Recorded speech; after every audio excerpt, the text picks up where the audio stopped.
Hello, this is DarkElf85 on YouTube, or HektontheMage on PSN, and welcome to Shadowrun Hong Kong Extended Edition. I hope everyone is doing okay. I realized that even though I was at a coffee shop today, putzing around and really not doing anything other than watching YouTube videos, I did a little bit of reading to help me with ideally some kind of researching for a PhD. What I need to do, I'm hoping I can finish this book, or at least get to I should be reading the section that I want to read, but I mean, I did want to know some other stuff that's in the other chapters. I mean, the book itself is only like 200 some pages long. I just gotta get my butt and start reading that more instead of obviously watching YouTube videos. And then I need to read, there's a thesis that I want to look at from the same author of the book.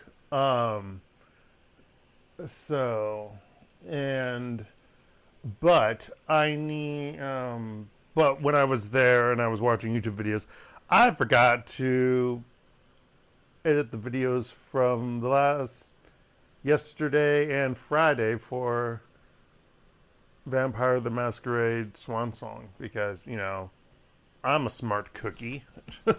That's why. But anywho. We're back. That's his handler or handle. Handler. No, he doesn't have a handler. Actually, no, he does. It's Conley Chang. Auntie Chang.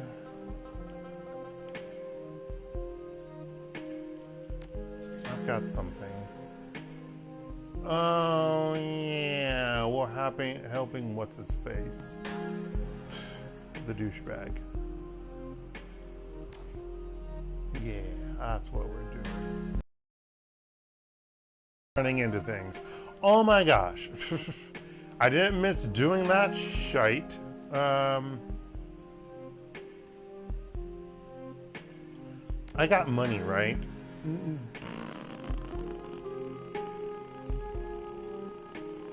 In here.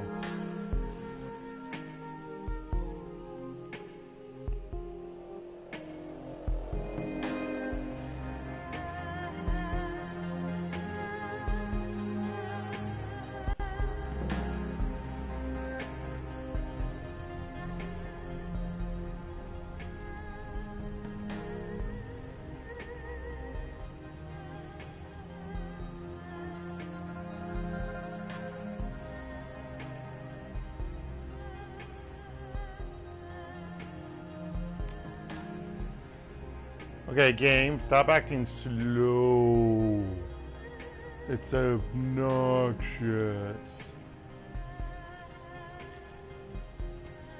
Just saying.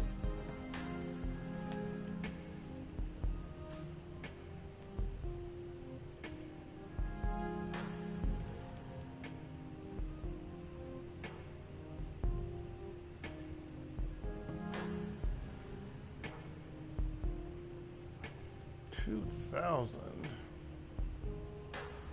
Oh my gosh.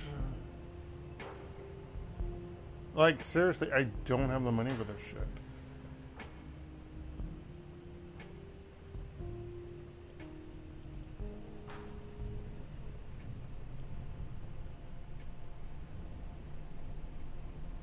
Like, I don't actually understand why they have the intelligence on here. Because, like, in order to get to spell casting, like, this one doesn't have intelligence, or this one. And the only way you can get to that spell casting level is to have enough points in intelligence. Because you need to have 5 points in intelligence before you can get the 5 points in spell casting. So, it's kind of weird, in my opinion, that they have it like that.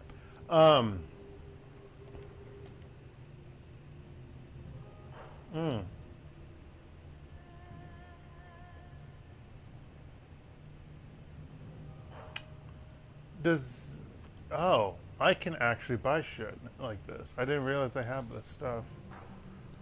Is this like... I don't have money. That's actually quite interesting. That would be helpful. I just need money. Ugh. Seriously, I need money. Let's get out of here. Let's go ahead and go to the other. Well, I don't know. Should I try to talk with everyone? No. I'm afraid to talk with them.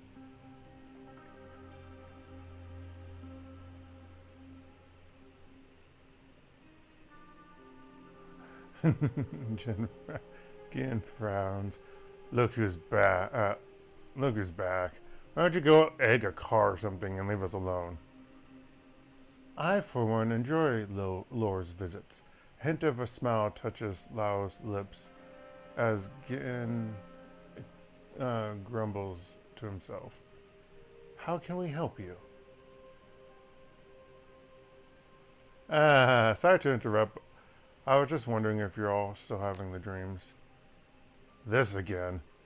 Don't you have anything better to do? Yes, we're still having the dreams. Lao's voice is calm but troubled. However, they're gotten a hell of a lot worse. Gin shifts uncomfortably. Look, let's not go into detail. But this information could help us. Maitland glances at Lao and Shu before continuing. Our dreams have become unpleasant, so to say, darker, violent. He runs his hand along his tightly cropped beard. Also, my voice has changed for some reason. Because reasons. The dreams! No, not all that healthy, if you ask me. Especially for men of our age. We come out of them in a daze. Sometimes feels like we've been punched in the senses. The imagery. You can see him shiver as he thinks about it. Well, I said no details, so no details. How about sums it up? Shu? Master Lao? I have nothing more to add. Shu? No, nothing. Oh, it's the same thing again. Yeah, okay, it's the same thing. Okay, so they haven't changed.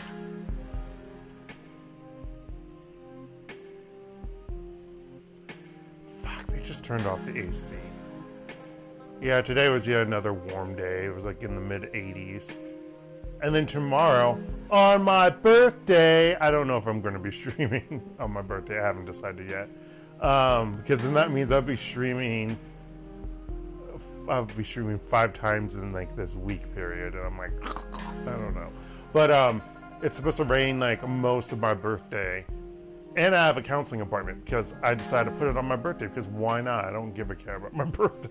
No, I mean, it's kind of true. I mean,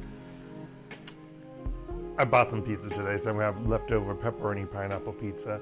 Yeah, I get pineapple on my pizza. It's actually cheese crust, stuffed crust. Yeah. From Pizza Hut, oddly enough, although it doesn't look the same as stuffed crust when I was in the USA. I wonder if they've changed it in the USA or if it's just the Korean way of how they do it. Because like many pizza chains, not all of them, but many of them you can get cheese crusted pizza or cheese crust pizza. But it doesn't look the same as like at least what you get in the USA of how the Pizza Hut stuffed crust pizza looked like because it looked messed up and crap-tastic. But anywho. Yeah, it's supposed to rain, and then it's not, and then it's supposed to stop in the afternoon tomorrow, which sucks because I have to carry an umbrella with me. I don't like it. But the point is, it's supposed to be like a high of 70 tomorrow. I have to open up my window soon enough. I have my mini fan blowing if you can't hear it, although you probably can.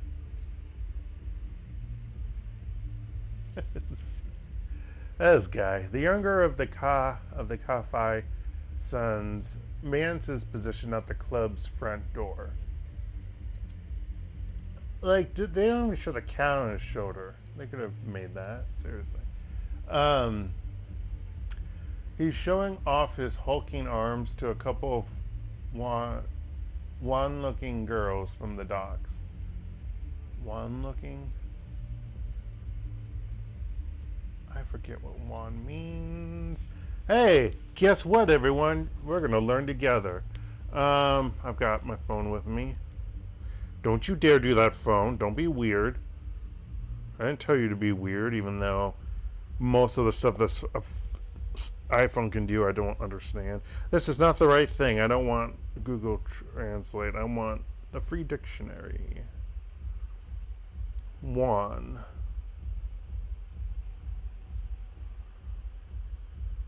Actually, isn't it WAN? WAN. It is WAN. 1. Wait. 1. That's not the right thing. Really? Really gonna do that to me? God damn it. Okay. Pale looking. That's what I thought WAN was. The other one was WAN. WAN is the tech one or something. I thought it was WAN. I knew it. It's just that, again, it's not a word I commonly use, but I knew I had it stored in my head because of books. Okay. Or usually you hear it when someone's like deathly ill. You see it, at least a lot in textbooks and stories and novels. There we go. That's the term I'm looking for. Yep. Well, that's what I get for going to bed past midnight yesterday. I was playing games with my sister.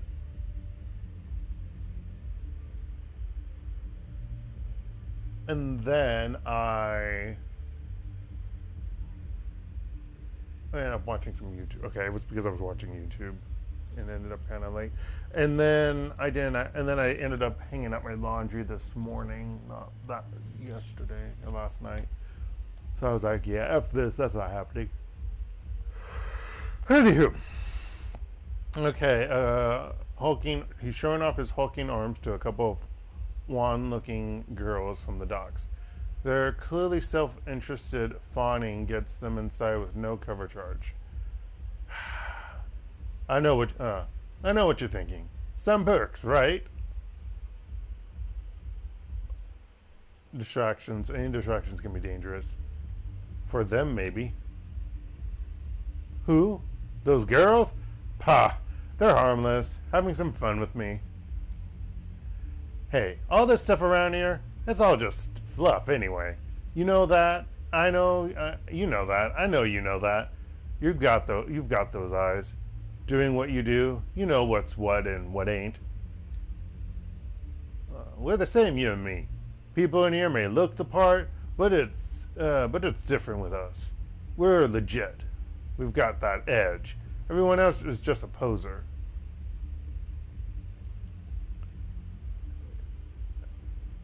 Have you done anything other than bouncing? It's not about what I've done. It's about what I can do. I've got potential. I just need to prove it and show my boss that I can do what he used to do. Work on a fishing boat and doing illegal smuggling, which you probably don't understand that because you really thought he was a pirate. He was not. This cushy life, it's not for me. I'm capable of so much more. Ma won't ever see it, but I know my ba will understand. He's not meant for this kind of life either. You know it. You've talked with him, right? You see it in him. Once a badass pirate, always a badass pirate. Gotta be the same with you, right? Can't ever see yourself going back to a normal life. Shadowrunning is where it's at. Fancy yourself a Shadowrunner? I want to be something. Shadowrunner, sure. I see you and your types roll up, hard edge like you are. I can see myself doing that. Really? Now with that cute kitty on your shoulder? But there's also the triads. Lots of guys get their start that way. Work their way up. Some of them starting out as regular gangers. Let's see. I'd be looking to jump a few rungs right off the bat, of course, considering who I am and who my ba is. Yeah, no, don't do that. Frederick, no, just don't. Plus your mom would kill you. But I think my ba would be most proud if I followed in his footsteps. Join up with a pirate crew. Be a scourge of the open sea. I know it's in my blood. I just need to let it out. I'll leave you be. Go in there. Who are we talking to now? Oh, Duce?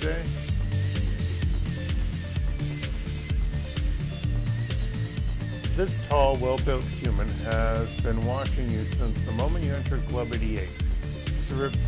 Surreptitiously, of course, glances over his shoulder and the like, but you're certain he's been watching you. He finally speaks as you draw near. Hear you're the one to talk to about work in the shadows.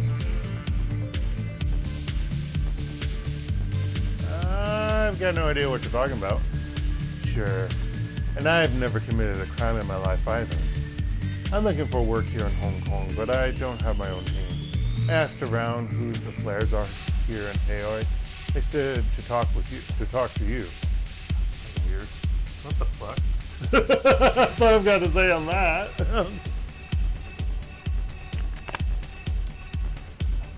Why me?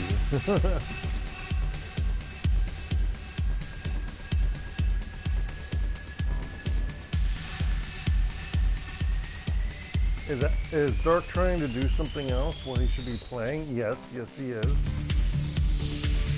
I've alternated vanilla and sandalwood smelling incense sticks, and so I'm trying to put an incense stick in and light it up. Yes. Why? Why, Dark? Why are you doing that?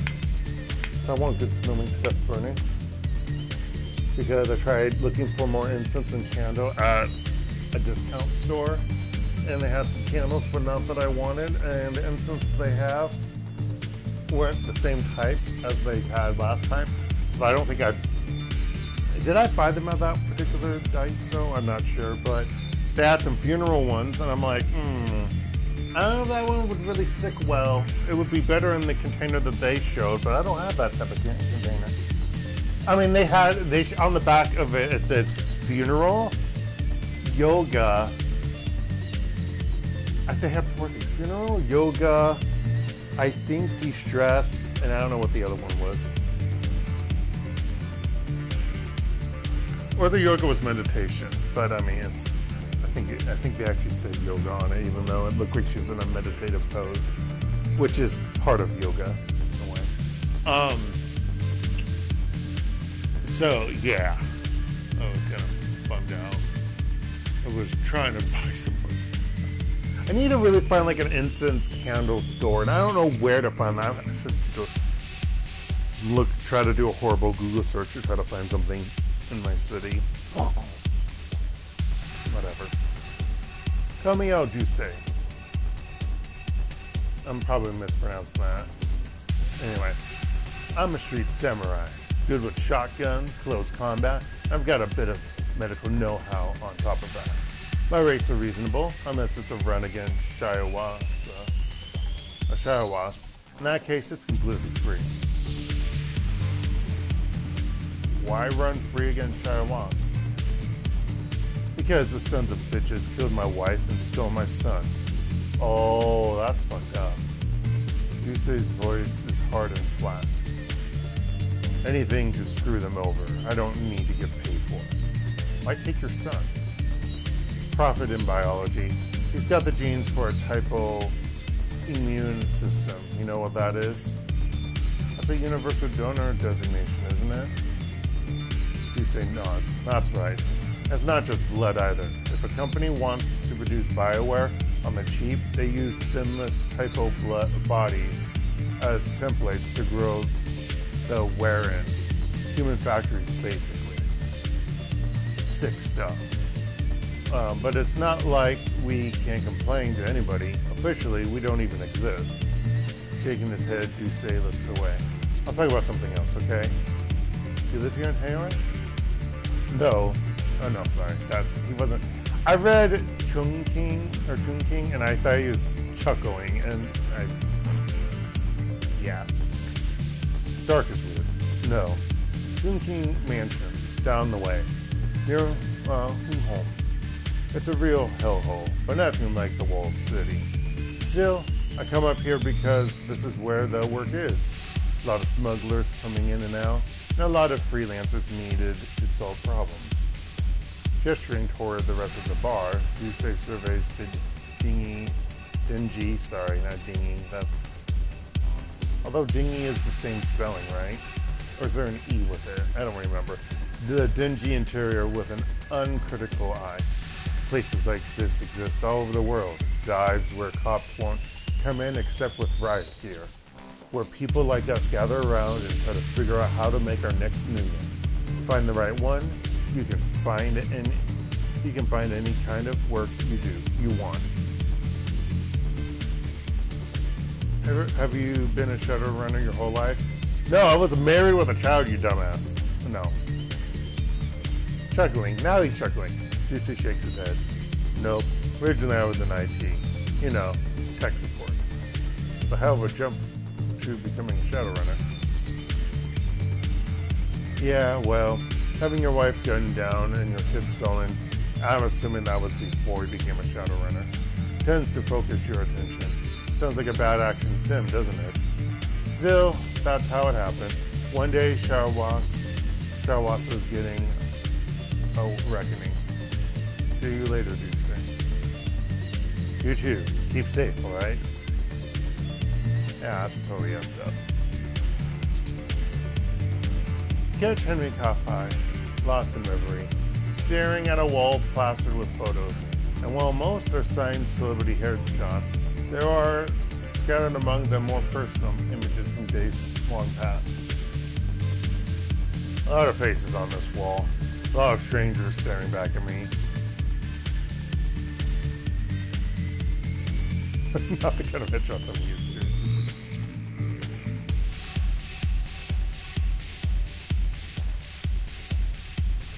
We're all strangers to somebody. This wall makes me think that the more a person is in the spotlight, the more they're a stranger to everyone.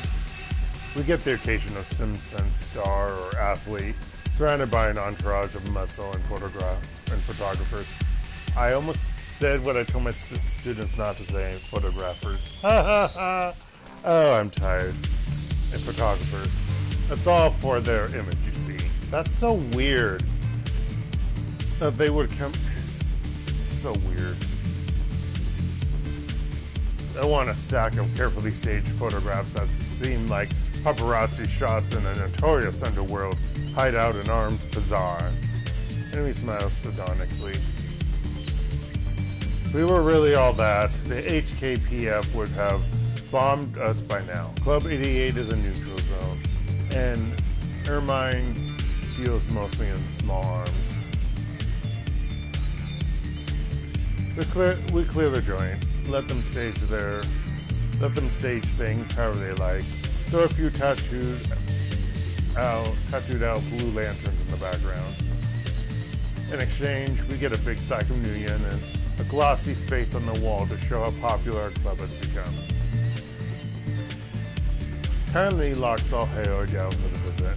Those fame bunnies are safer here than they probably are in their penthouses. It's all my wife's idea, of course. She's got a good head on her shoulders. Callum's lucky he got her brains.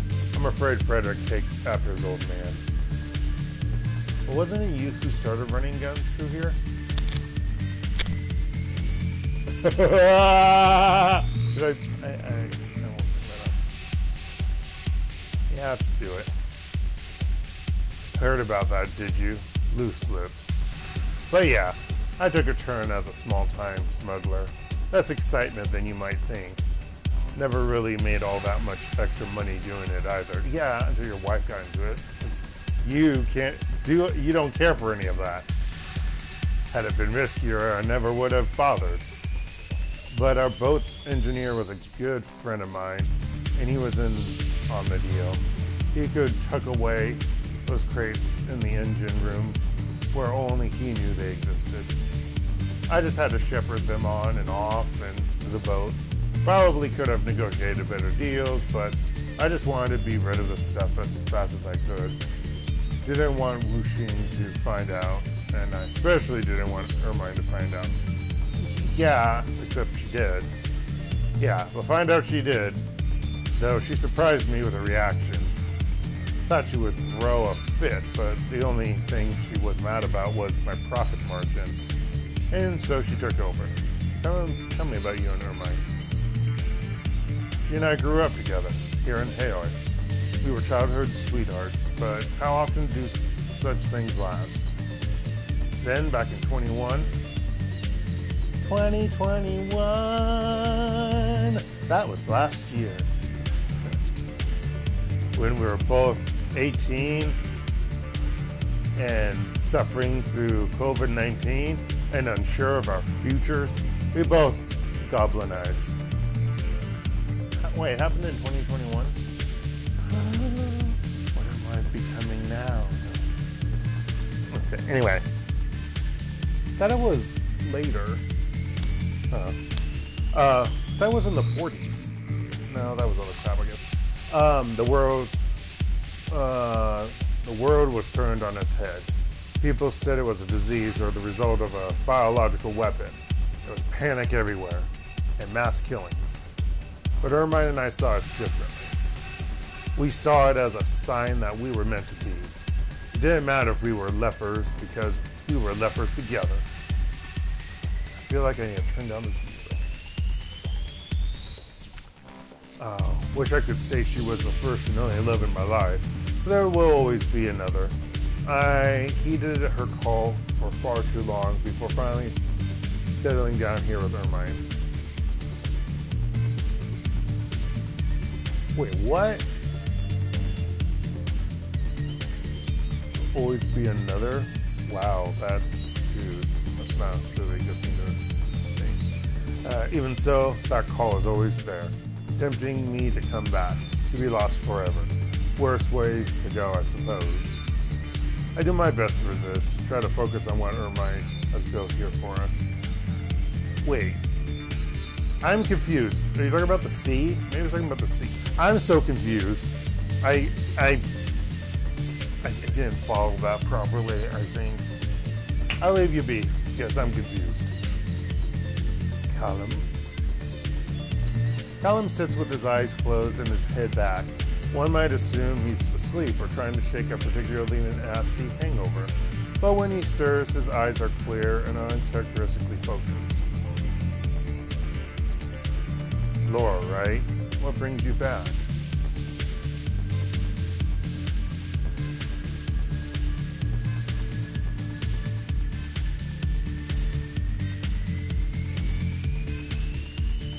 It's good to see you sober, Callum. I've cut myself off. Got some serious thinking to do. What's going on? Maybe nothing. Maybe everything. Could be a way out of this pit. A way to do something more with my life than sell cheap thrills and cheap pills. Because I'm buying them. What's this way out you mentioned? I met a man, or rather, a man sought me out and went to all the trouble to set up a meet and get into Haoi. That takes guts for someone corporate. He said he's a recruiter. Excuse me. Like a talent scout for one of the big corporations. And they're interested in me. Me. Can you believe that? Even way down here in Haoi, they heard of me. They see potential in me, Callum, to be my benefactor. It's amazing, right? Even Lee Kong-shin needed mentoring of the Corps. Yeah, that's a red flag, sir. That's 2 red flags. It's all still very preliminary.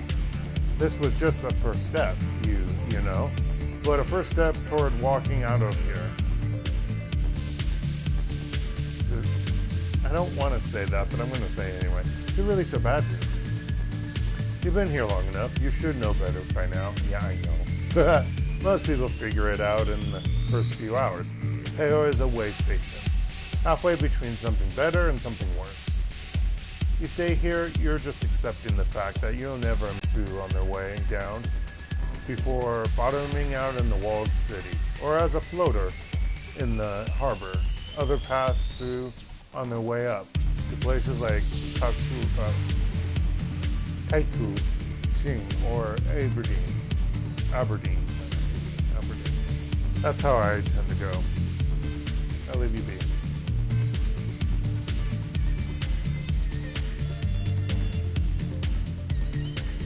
I can dance with you, woo.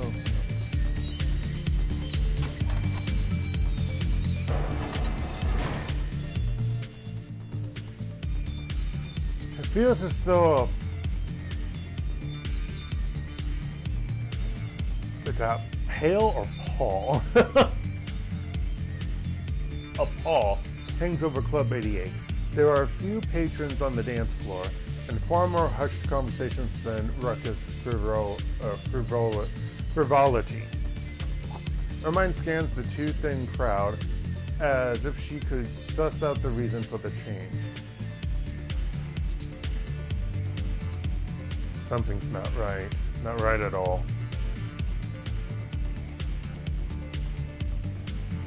Has it gotten like this before? Once or twice in the 10 years that we've owned the place. Usually when it gets this way, it's for obvious reasons. The death of someone beloved in Haoi, or a terrorist attack hitting too close to home. This time, I don't know. But it doesn't matter. When spirits are down, people drink. When spirits are high, people drink. We make money either way. I just prefer knowing which way the winds are blowing. Comes from being an old sailor's wife. You said you worked in the corporate sector? Where the fuck did I move my water? Oh, there it is.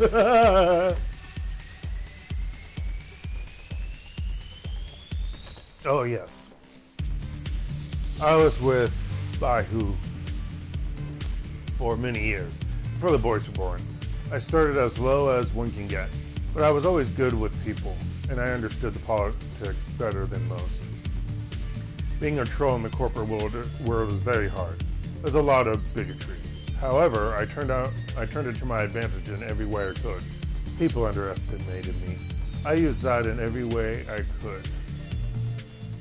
Why did we repeat this line? Anyway, and sometimes being able to project raw, contained power is very useful. Slowly I climbed the ladder.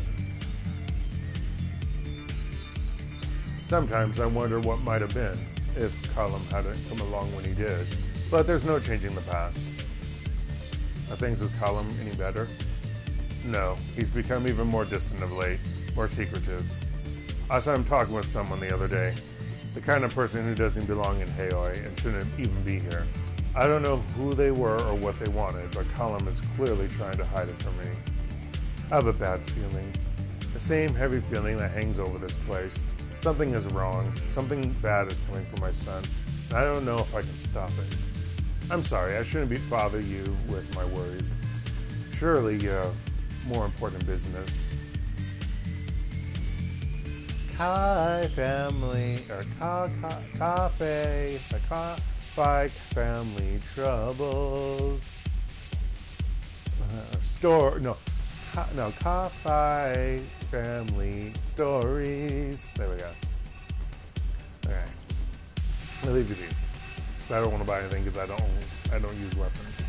Well, let me phrase that. I don't use automatic weapons. No, I don't use weapons with bullets. There we go. Actually, we should probably go back and chat with team members. Well, 2 in particular. And then we'll finally go off.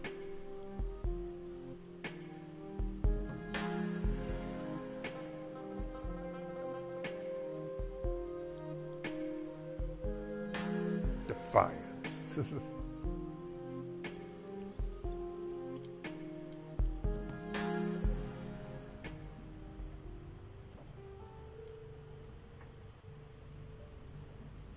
Okay, stop it.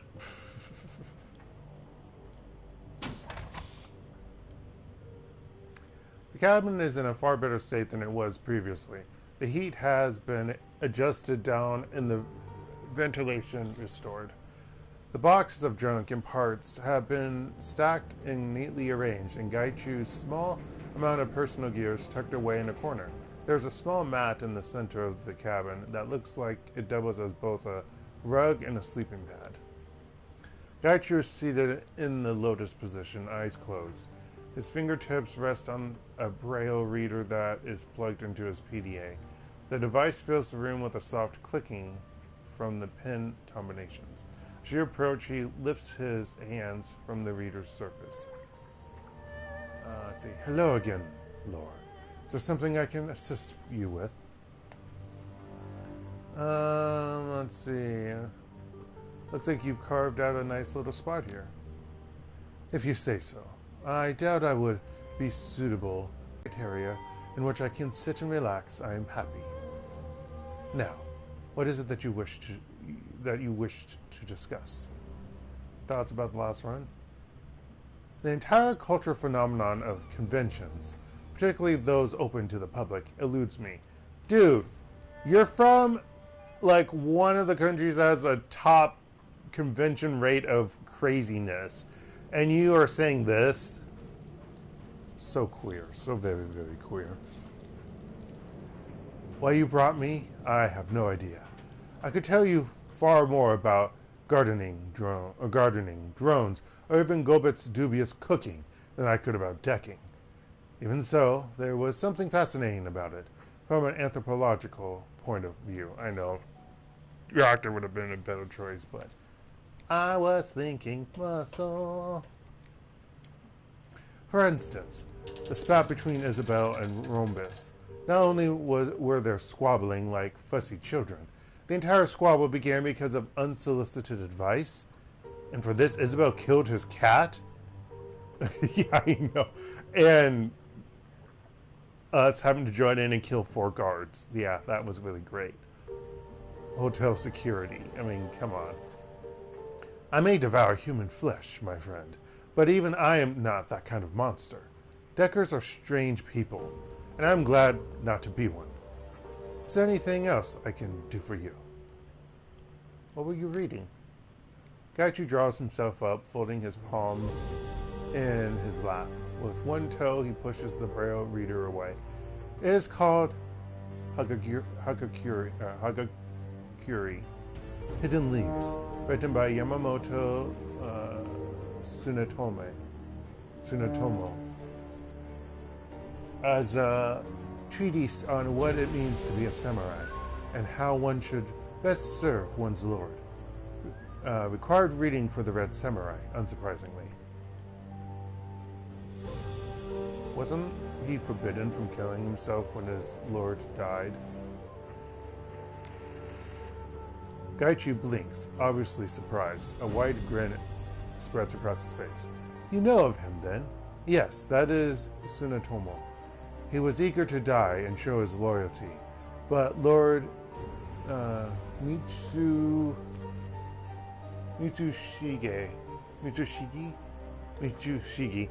I don't know offhand. My pronunciation is bad for everything. Had always found that custom to be wasteful. Shockingly enough. Wait. Would it be another lord? Kind of confused by this, but yeah. Anyway, I don't know a whole lot. Anyway, the author has a certain thesis. When there is a question of life or death, always choose death. Throw oneself into the fray with no resignations, and act on instinct alone. My current state of affairs speaks the truth of this most robustly than any lesson in a dojo. What's the rest of the book about? Gaichu ticks off the points by unfurling successive fingers. It is partly a manual for proper behavior toward one's lord, partly rumination, thank you, Dark, you read it correctly, finally, partly partly a rumination on the mindset required to be victorious in combat, and partly a collection of stories. Let's see. Tsunetomo believed that to truly embody the Virtues of samurai. Adherents should be mindful of their path at all times. Never stop training. Always question how one's actions reflect on their lord. Above all, be prepared to do your duty instinctively at any time, no matter what the cost. If I recall correctly, the author was a bureaucrat who never fought anyone. Gaichu's lips curl into a slight scowl, but he nods in agreement. That is true. Tsunetomo never fought anyone, and some have criticized him for trying to speak of being a warrior without ever lifting a sword. But I believe that he has many things of value to say. He cared a great deal about the deeper meaning of being a samurai. If lived experience is the only path to truth, then all philosophers are fools. That is true. I would tend to agree with that, actually. I respect him for trying to elevate the philosophy. He sounds a bit like an armchair general to me.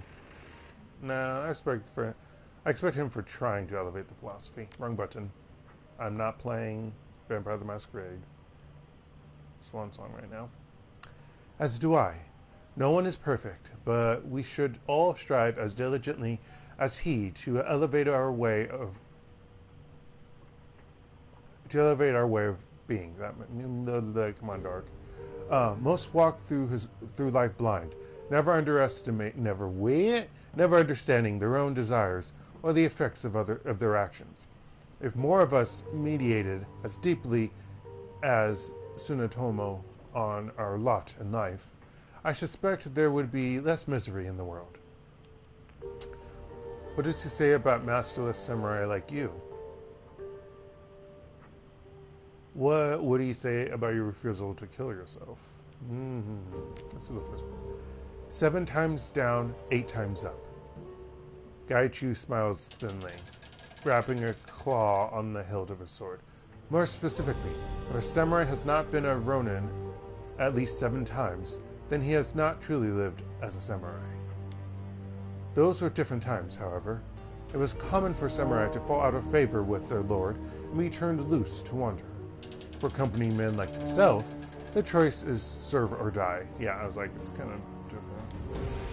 Is there anything else you would like to discuss?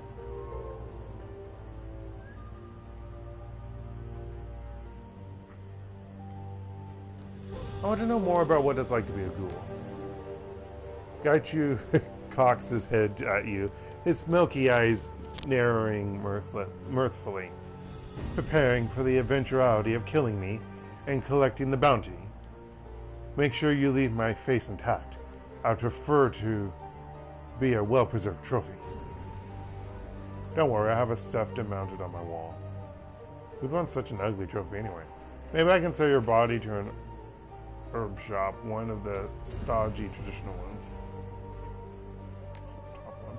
Gaichu bares his teeth in a rictus grin.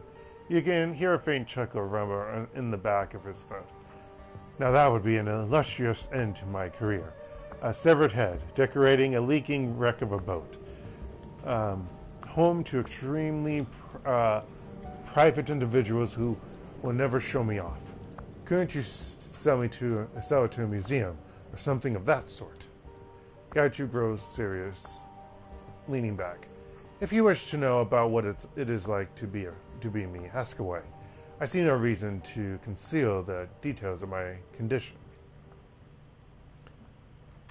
So you eat people. What's that like? Actually, that's not true. Well, no, it is. Never mind. Gaichu blinks a few times and cocks his head as if to stare at the ceiling. What is it like to eat anything else? Or for a diabetic to take insulin? It is like that. A fact of life. I have found that most people are revolted by the concept of eating the flesh of humans rather than the act itself. Although, doesn't it taste a little bit strange? Well, because you're not used to it. Anyway, whatever. Taken in isolation of social concerns, Humans are no more or less edible than most mammals. The flesh can be of poor or high quality, depending on all the factors you would expect: diet, lifestyle, etc. I prefer to prepare my meals as I would sashimi, light garnish and flavoring sashimi, but I have never been one of them. Gaichu shrugs helplessly. It's also the beef type. Anyway, but it is a fact I must accept, and if it is how things will be, I will make the best of it. Do you feel bad about having to eat people? No, but I was never a vegetarian, so why should I? Gaichu seems puzzled by the question, as if he's missing nuances of meaning. It does not matter where the meat comes from. Someone who died in a car accident is as viable as someone I kill. I admit I have eaten people that I have killed, but that was of necessity. I was going to kill them anyway. Why let the bodies go to waste? Let's see. Most schools smell like rotting meat. Why don't you? Diet and cleanliness. Most schools eat rotting flesh and do not bathe. I eat fresh meat and bathe regularly. Are you immortal? Who wants to live forever? Okay, no. Considering this, Gaichu leans over onto one elbow. I have no idea. I do not believe there have been any organized studies of ghoul longevity. Most strains of the human metahuman vampiric virus, HMVV, impart a semblance of extended life, but I do not believe that the Krieger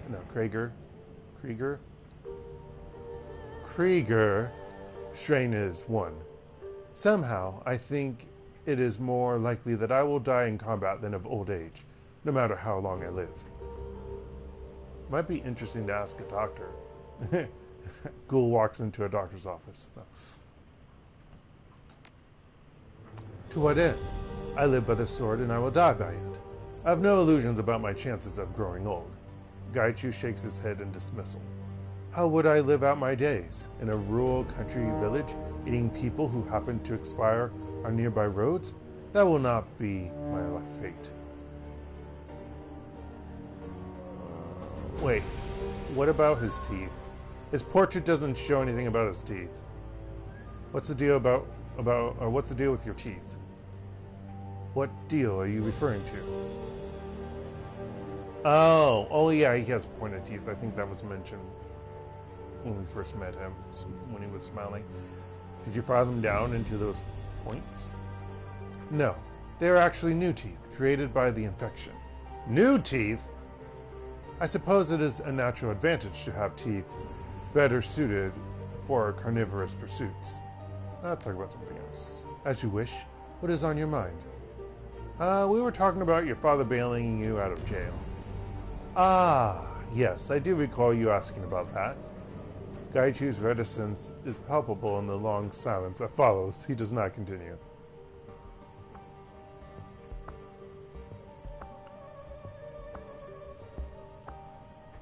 Is something the matter?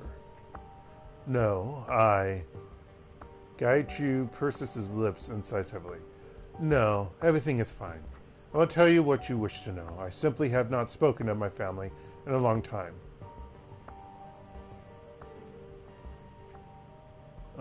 Are you close? Not any longer. I have not seen my father for many years now, nor my mother or sister. I wish I could say that I missed them, but I feel that I hardly know them, after so many years apart. Let's mispronounce more Japanese words and names. Oh yeah, Japan. It'll be Shirawase, probably. Wase, probably.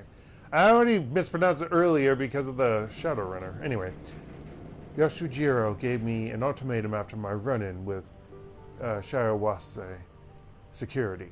He told me that he had to cut a backroom deal with a rival in Shirawase to keep me out of prison. The charges would be suspended if I finished high school and studied at Kyoto University with the intent of joining Renraku. If I did not, Shirawase would take me into custody, and I would spend time in prison. How did that come as like a thing? I don't understand how that would benefit them when it's a rival company. Oh, unless it's a rival. Yeah, I misread that. It is a rival of like his level there. What did that cost him? I have no idea. He refused to reveal what he had been forced to do in exchange, but I cannot imagine it was cheap. Prostitution? I don't know. Dark jokes from Dark. Insider information, perhaps. A deliberately botched contract? Yasushiro was a manager in the Water and Power Division, so the deal would have been lucrative but not secret. I like how he doesn't really care for his father because he calls his father by his first name. I'd always taken my family for granted. Raised in a Renraku family, going to Renraku schools, I always had a sense of place, of belonging where I was. And Dark, trying not to burp, but he might burp because body.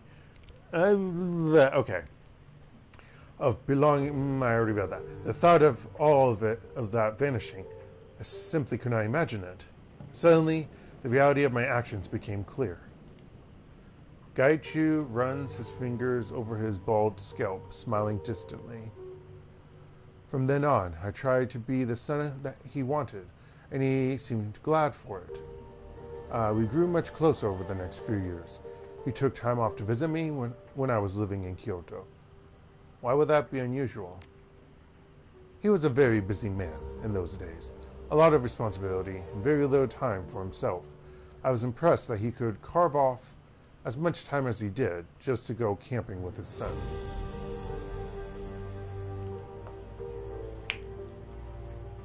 I wouldn't say that's true. There are many people probably in Japan who camp. I mean, there are people in Korea who camp. Anyway, although what they sell for camping in Korea is kind of ridiculous, but anywho.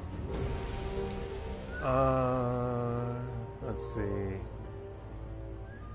Yeah, love nice wilderness in that part of Japan, I bet.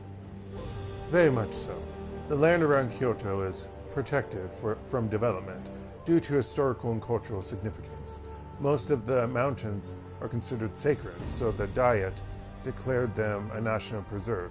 Also, how would you get really awesome, J-dramas and movies and whatever, historical dramas?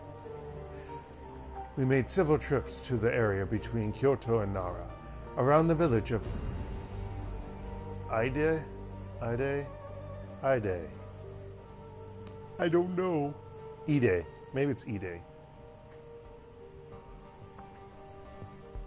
Maybe that. We camped in the mountains above it. As long as he doesn't say it again, it'll be A-OK. We would hunt wild boar. Nope, deer. Boar is the second one. We would hunt wild deer and boar there, using my family's antique arquebus. That's a strange sort of weapon. No, it's not. Have you not watched or played anything about I don't know if they're from the country, but freaking old, stereotypical old farmer, Japanese farmers, they have a freaking, usually it's some old shotgun, or maybe it's an arquebus. Doesn't seem strange to me. I'm thinking of Siren. That's the reason why. And how I can never beat that game because of the stupid level with that old man and his freaking shotgun that is you have to reload and all the enemies freaking have shotguns. Anywho. Wouldn't something more modern be better? No, because they're from Kyoto. Let's just say that one. They're both crappy points of lines. That's a strange choice of weapon. It is a choice of expediency. It is nearly impossible for a private citizen to own a firearm in Japan. Oh yeah, that. So I guess they have a limit as to what age. But I thought how old the weapon is. But also I thought farmers would be more of an exception. I know that's a thing. I think that's a thing in the UK based on what I've seen from games, maybe? or what was mentioned in the game. A satirical game, I think. Anywho, impossible for a private citizen to own a firearm in Japan, which is why you may so often read of Yakuza attacks involving swords and cleavers. Aluminum baseball bats. That is the choice of weapons for any country gang member who cannot use a gun. It's an aluminum baseball bat. Freaking knives. Bash someone. Bludgeon. There we go. That's the term. That's the bougie term, as one would say. No, I don't know. Or would it be the kids? Isn't that something that I see more often? Which I'm like, where did this word pop up? But anyway, but yeah. As the Tanegashimi that my family owns is from the 18th century, it is exempt from ordinary regulations. Gaichu chuckles softly to himself. Perhaps ironically, hunting with my father is how I learned to prepare raw meat. Strange to think that such activities served as training for my current state of affairs. So what's the process? How do you do? That second do should not be there. How do you prepare it? Soak the meat in brine water and simmer dark, really, and simmer it at a low heat for several hours. Let it cool and repeat the process over several days. It cannot get too hot or I am unable to eat it. Oh, because it'll be fully cooked. Possibly, or go into that, yeah. This process brings out the collagen in the meat. When it is done, I spice it with ginger and sansho pepper. Again, not too much. Mundane food is anathema. Anathema. That's how you pronounce it, right? Is anathema to me. Sighing happily, Gaichu stares off into the distance. When he looks back, he smiles broadly at you. Those were good days. I'm sorry I cannot go back to those times. When one joins the Red Samurai, one must give up all attachments of one's previous life. The company, the code, and the unit become the entirety of your world. Even your family ties have to be cut. Especially those. Anything that could distract you from a mission must be purged. Commitment to the unit and the company must be total. Applicants must be human, Japanese, and utterly devoted to Renraku. Your unit becomes your family. Your commander is your father and mother. Your teammates, your siblings. Red Samurai are not allowed to reveal our identities and position to anyone outside the Special Operations Group. Even if we wanted friends outside the unit, we could not have them. That's crazy. You know, it's almost like Catholicism. Anyway, meaning like to be a nun or a priest. That's where I was going with that. So how did you become so how did you end up joining the Renraku military? A fair question given my youthful indiscretions. Gaichu leans back, his blind eyes turning toward the ceiling. Are you familiar with the Tenpai Tai? Sure, because apparently my academics and etiquette for charisma says I do. Aren't they the Japanese political police? Even though I butchered it for the Japanese man. A Japanese ghoul. I just realized I could have made some ridiculous pun about Tokyo Ghoul, though I've never seen that. Because if I wanted to see it on Netflix, I cannot, because it only has Japanese and Korean subtitles, because a lot of Japanese anime in Korea on Netflix is only Korean subtitled, no English subtitles, and it ticks me off. It's frustrating. Yes. Much like the commissars of the Soviet Union, they are responsible for enforcing political and social orthodoxy. Not only concerned with the army, the Kempeitai, Kempeitai, sure, we're going to go with that, also enforce certain laws with regards to the general populace. It's my understanding that there are Gestapo. Seems like a useful thing to have to ensure national pride, if you want national pride. Let's throw out another culture's terminology. That is not entirely accurate, but it is more correct than not. It is an organization with little oversight, broad powers, and simple recruitment methods. As such, power tends to get the better of most members. And also, I am going to open up my window. I should keep my fan on, but since Dark doesn't always like to clean his fan, the fan gets kind of dirty and blows crap at me. Excuse me, I don't think my neighbor is here, so I can open up the window. Actually, I think my other neighbor might be here. Or not. Seems quiet. He normally plays games also. Oh yeah, I need to light up another incense stick. Woot woot. Come on. Knock that incense out. Time to get vanilla. Vanilla, sandalwood. Now vanilla again. Okay, get in there. Be a good incense stick. No, come on. Probably need to buy a new lighter stick or no, whatever this is. Fuel. Probably can change them, but I'm not someone who really wants. Oh wait, this is supposed to tell me how much fuel is in here. Oh, I did not know that. It's probably low because I can't tell. I never knew there was something of an indicator on this. I'm a silly cookie.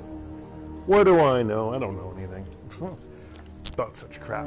All right. X. When I was enrolled in Kyoto University, I studied global security and political science. It is the major generally used as a gateway to private security postings with both government and corporate militaries. I knew I wanted to fight. I was a young man, and my blood was always up. One of the requirements was that students join the Youth Brigade Kempeitai. Oh, lovely. I love when everything's called Youth Brigade. It's so bad. It's so ridiculous. Anyway,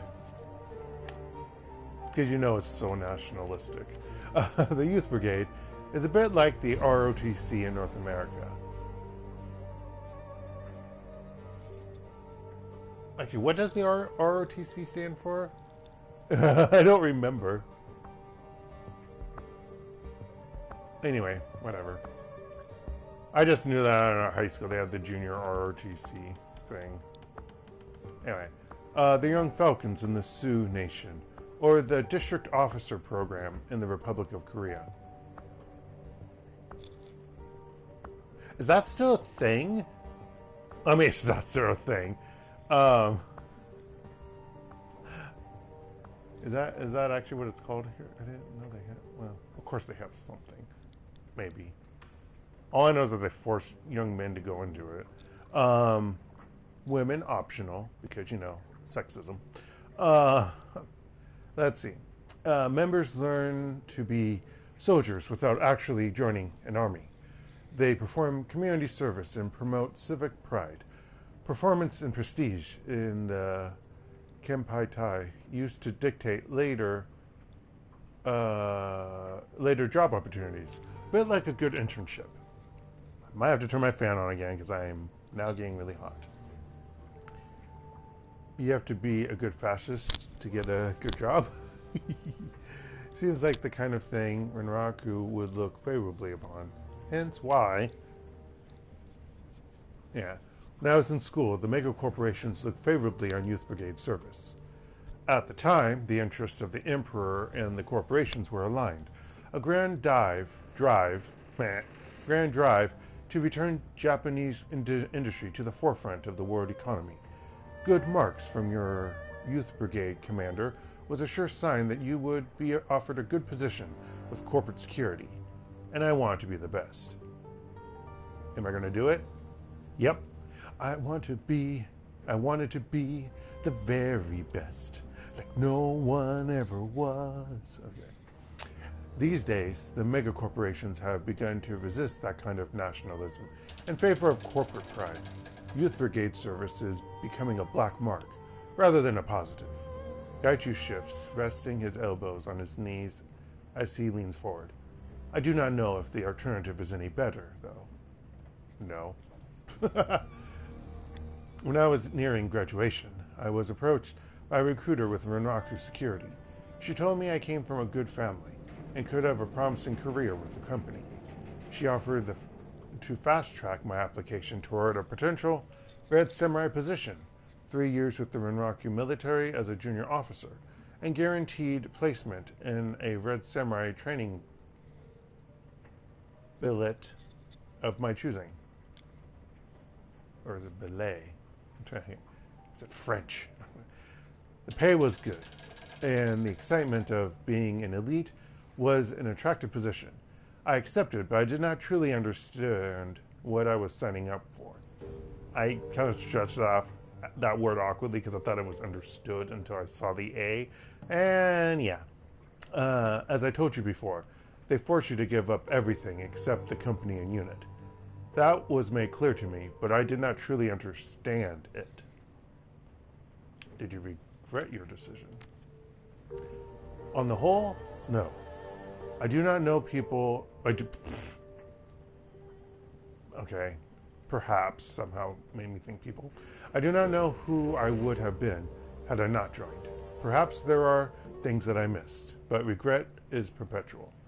One is always tempted to ask, what if? But that is a trap. Gaichu wraps 2 knuckles on his breastplate. This is who I became. The armor was my protection and my identity. The training was extremely difficult, both mentally and physically. I knew that I would be isolated from my old life, but I did not anticipate the full extent of that isolation. All Red Samurai recruits report to a facility called The Forge in Chiba. You are assigned a unit. You and your 4 other recruits. And for the next 2 years, The Forge will be your home and prison. Lovely. Shaking his head wistfully, Gaichu snorts. It seems ridiculous, in retrospect. We were all so young. None of us had any idea what we were doing, except trying to become the best soldiers in the world. And yet those strangers became my new family, in the absence of the old.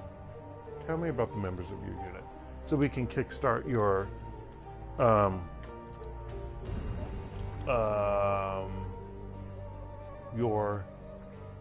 side quest, but I was going to say your party member side quest. That's it.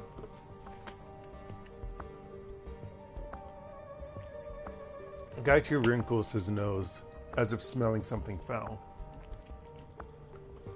That chapter of my life is over and done with, and they are no longer part of my world. Why would you care about any of that? If they're still hunting you, I need to know about them. If I understand how you were trained, I can make better use of your skills. You said they became your surrogate family. That's important. Let's do the top one, because you're like, it doesn't matter anymore. If they're still hunting you, I need to know about them.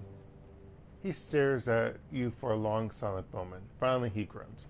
Very well. That is a fair point. Gaichu looks down at his hands, picking something out from beneath one claw. He continues to look at his hands while he speaks.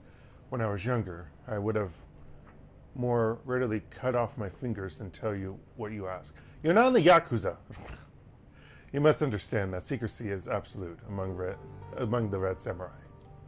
Your identity becomes secret, erased from any database that might connect you to the Red Samurai. You use only your code name when in the field, and your given name is known only to your commanders in your unit. Even other Red Samurai units have no idea who you really are. And this is all part of some mega corporation. It's so weird. Ugh. Weird, but not so weird if you think about it. But yeah. Finally, looking up from his hands, Gaichu leans back against the boxes. Contact with the outside world is cut off completely. Even once training is over, your communications are restricted. Maintaining relationships outside of those you work with is frowned upon. Yeah, you don't get any action. And I meant the other type of action. Wink, wink, nudge, nudge, you know. Unless it's with those in your unit. No. That's what I'm hearing, though. That sounds horribly isolating. Yeah? Why do they do that? That's a lot of stress. What if a recruit can't take it? They'd get killed. Very few recruits get to this point if they cannot handle it. We all underwent stringent psychological tests prior to this point. Oh, okay. If a recruit cannot handle it, he and the test of his unit are failed out of the program. Oh, man. The rationale is simple. If one member cannot take the training and his unit cannot carry him through, they have all failed. Then they all die. Yoshida was our commander. He came from a rich family in Saitama. The kind of family where he was given every advantage possible, with the expectation that he would keep the family name prestigious. He was older than the rest of us, and as he'd already spent 6 years in the army, a very severe man, rarely given to humor. Takagawa was usually the second in command. As our designated marksman, he tended to have a better tactical view of how an operation should be run, simply because he needed to study the terrain more. He loved to get us laughing. Without him, I think I would have gone crazy in the first few months. Our mage's name was Sasaki. She had been in training as a Miko, an apprentice priestess, when her magic began to manifest. She was in the unit for the challenge and for the money. Her family had always been poor, and they had always told her she would never amount to anything. I think she had joined the Red Samurai just to prove to them that she could do anything she wanted. Except, how would she be able to prove to them if your identity gets erased from everything? So, what kind of attitude, I admit. I don't know. They don't give me a lot of stuff to throw at me to show that he really would prove any of this as a character development standpoint, so sounds like she may have been overcompensating. Was she hard to work with? Gaichu smiles distantly. No, actually, quite the opposite. She was excellent at encouraging us to go above and beyond what we thought ourselves capable of. I think part of her secret was that she never actually questioned if she could accomplish any of her goals. She simply assumed that it was inevitable. Our heavy gunner's name was Aomori. We'll go with that. Or we'll go with it until the next time it pops up and then I don't remember how I pronounce his name. He kept the team honest with itself. He never had a disparaging word for anyone, but would not hesitate to call someone out for their behavior. Sasaki loved that about him. Really, she loved all of him. The two were discreet, but discretion only goes so far in such a small team. Still, we respected their privacy where possible. Is that kind of thing allowed? If the unit commander allows it, yes. We were given incredibly wide leeway in what to allow or forbid in our unit. The belief being that results were the only thing that mattered. If the unit failed, it would fail as a whole. Sasaki and Aomori were crazy about each other, and it would have done more harm to keep them apart. Yeah, that makes sense. Lastly, there was me. I was the close quarters and breaching expert, the first man in the door when we had to clear a room. I was the perfectionist on the team. Aomori could get us to do anything, but I was the one who made certain we did it well, with style. What, you made them practice harder or something? Probably. If a thing is worth doing, it is worth doing well. If that thing is also your duty, it is worth doing perfectly. Many times we would perform a drill or exercise well enough, but that was not good enough if I had to trust my life to it. That was why we became one of the best teams in the organization's history.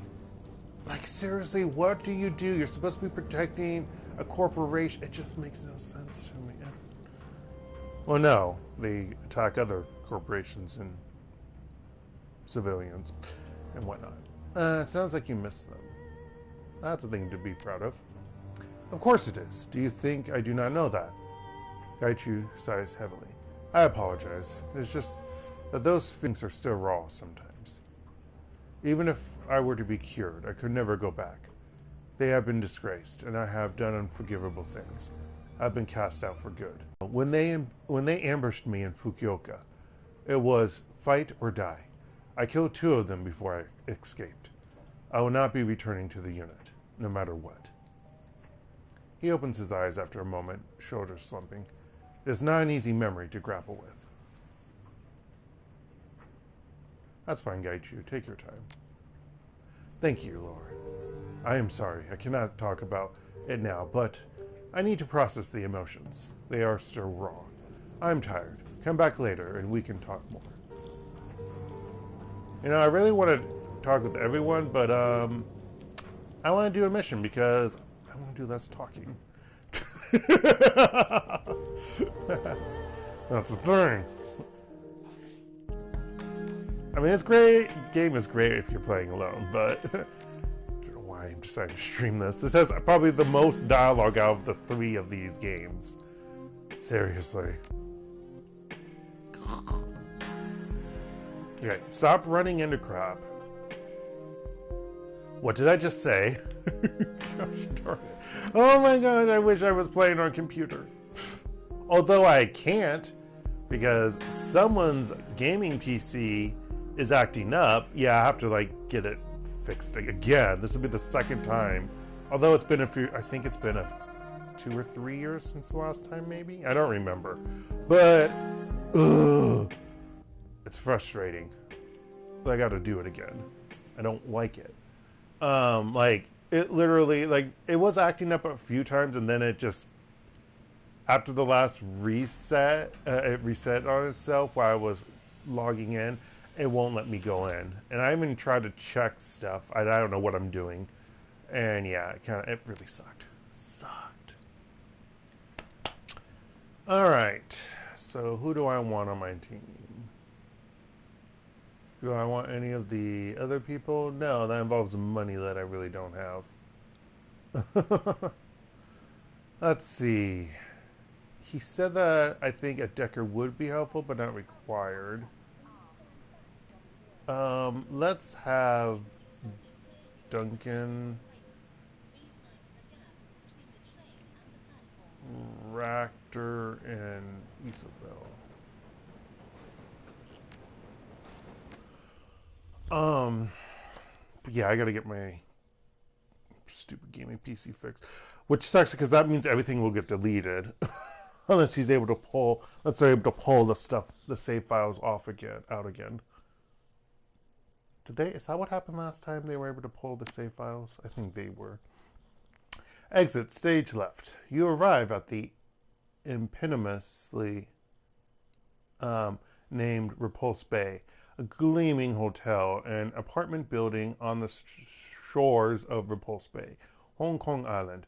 Rolling storm clouds choked the sky, lending the structure a sinister appearance. As you push through the doors and into the building, a sudden break in the clouds reveal a sun that's gone red as blood. You make your way into the ground floor elevator. The attendant pays you no mind. As the car begins to climb, you hear the sounds of merriment drawing closer. As the doors slide open, you find Neville Ma's party in full swing. Alright. I'm good. You need shite. Okay, I need to... that's what I didn't like about this game. This game doesn't... You don't get a lot of money. Or if you do, it's not as often as the other ones, unfortunately. And I don't like that.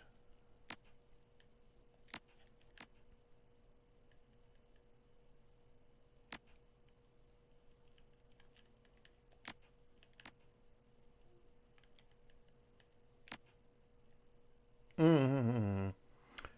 I was thinking something else. Yeah, let's just get both of them on, just in case. Wait!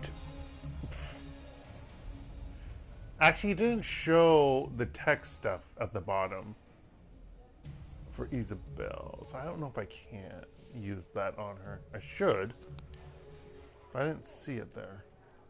Maybe I didn't scroll all the way down, probably not. Anywho, the elevator No, that's literally the word. Okay. The elevator disgorges you onto the mezzanine with little fanfare.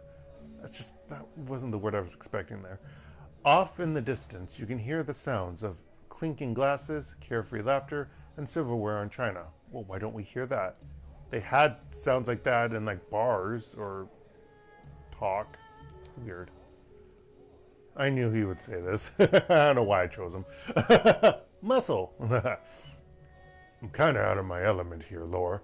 I'm not much of a party person.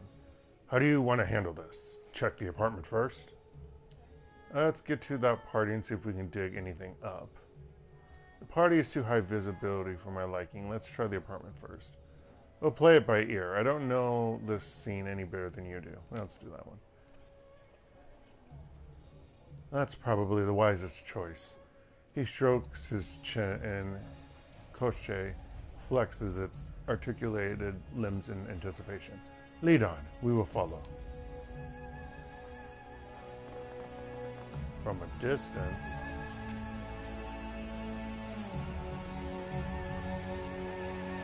Oh, that's optional. Go into the party.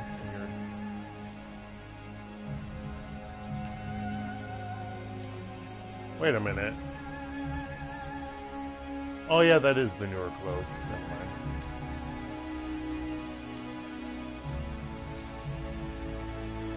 Alright. Hotel guest.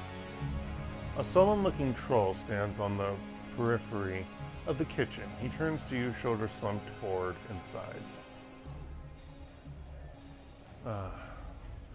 No restaurant service tonight. The kitchen staff's too busy with the party to serve anyone. Wish I could get onto that balcony. He sniffs the air wistfully. All that delicious food.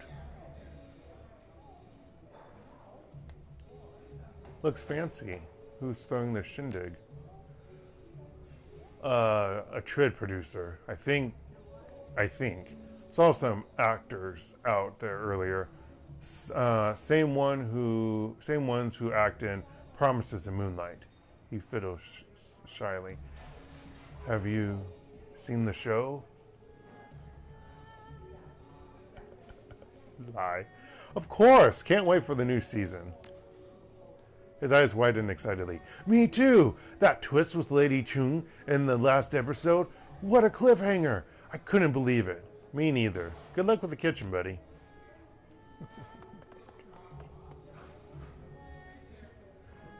Today's special, Buddha's Delight.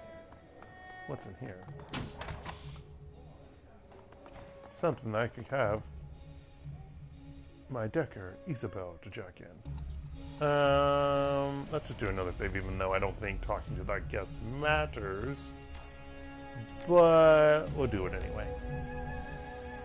By we, I mean I. This access terminal has an open cyberdeck port. Isabel, jack in with the door wide open, because, you know, that makes sense. Oh, she doesn't have sniffer. Okay, that's where it pops up. Interesting. No, it makes sense. What am I babbling about? Oh, she has sniffer 2.0.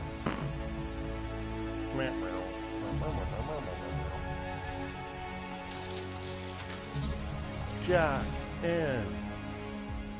Oh yeah! Fuck. We're jacked in. I forgot how I hated this version of the Matrix. And how it effed up the last time, so I'm very, very wary about it. Oh, I hate this. I hate that they made it like this. I hate it so much. I hate it so much. I hate it so much. I hate it so much. I hate it so much. Alright.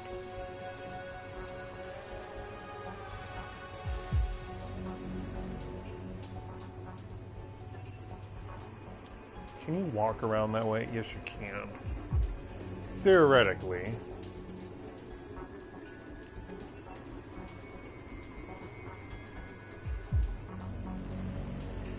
Okay.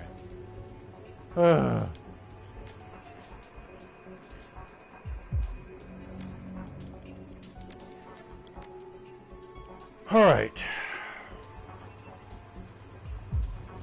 So stupid minigame. Level 7? Are you fucking kidding me?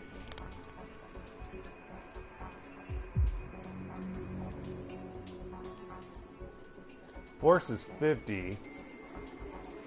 Which is funny because you can have a maximum of 30.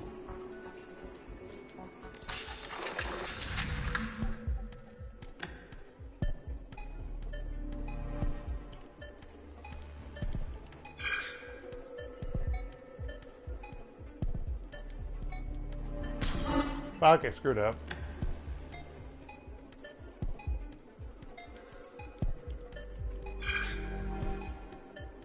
Nine seven one 97171. Okay. 1489 1489. Fuck. 9645 96451. Okay.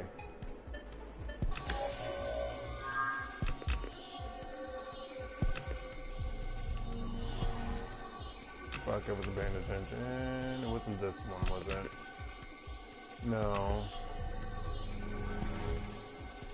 Oh fuck, I'm screwing up. Was it this one? Yep, okay. Ah! Freaking out way too much. Hotel Data Core. Welcome to the Repulse Bay Central Data Hub. Please state inquiry. Search for information on Neville Ma Neville. Resident Penthouse Apartment Number 2. Expert inquiry. Apartment door code. Apartment door code 1635. Search other records. Select subject. Events. One event found. Yellow Springs Films private party, mezzanine level. Front desk indicates 6 unclaimed invitations. Download invitation. Yes, no, download the invitation. Hee hee. Wait, 6? I don't really need 6, but whatever. Let's see. Search of the records. Planned hotel expansion. Hee hee. Pay data, baby. Accessing expansion plans. You download a series of files detailing expansion plans to the hotel's ground floor. These might be valuable to local construction firms. The screen, everything's organized by way of reference numbers. It's an incredibly obtuse and confusing system. Without knowing what number to search for. Excuse me, there's a lot of value to see here. Okay. Disconnect. And because I'm wary of everything, I'm going to do another save.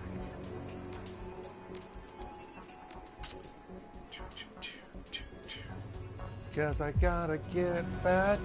Actually, I gotta do this.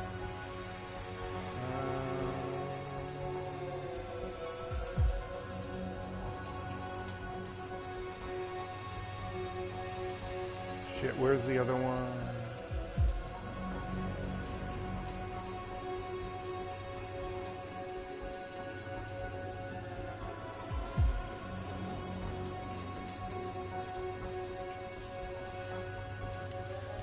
Whoa.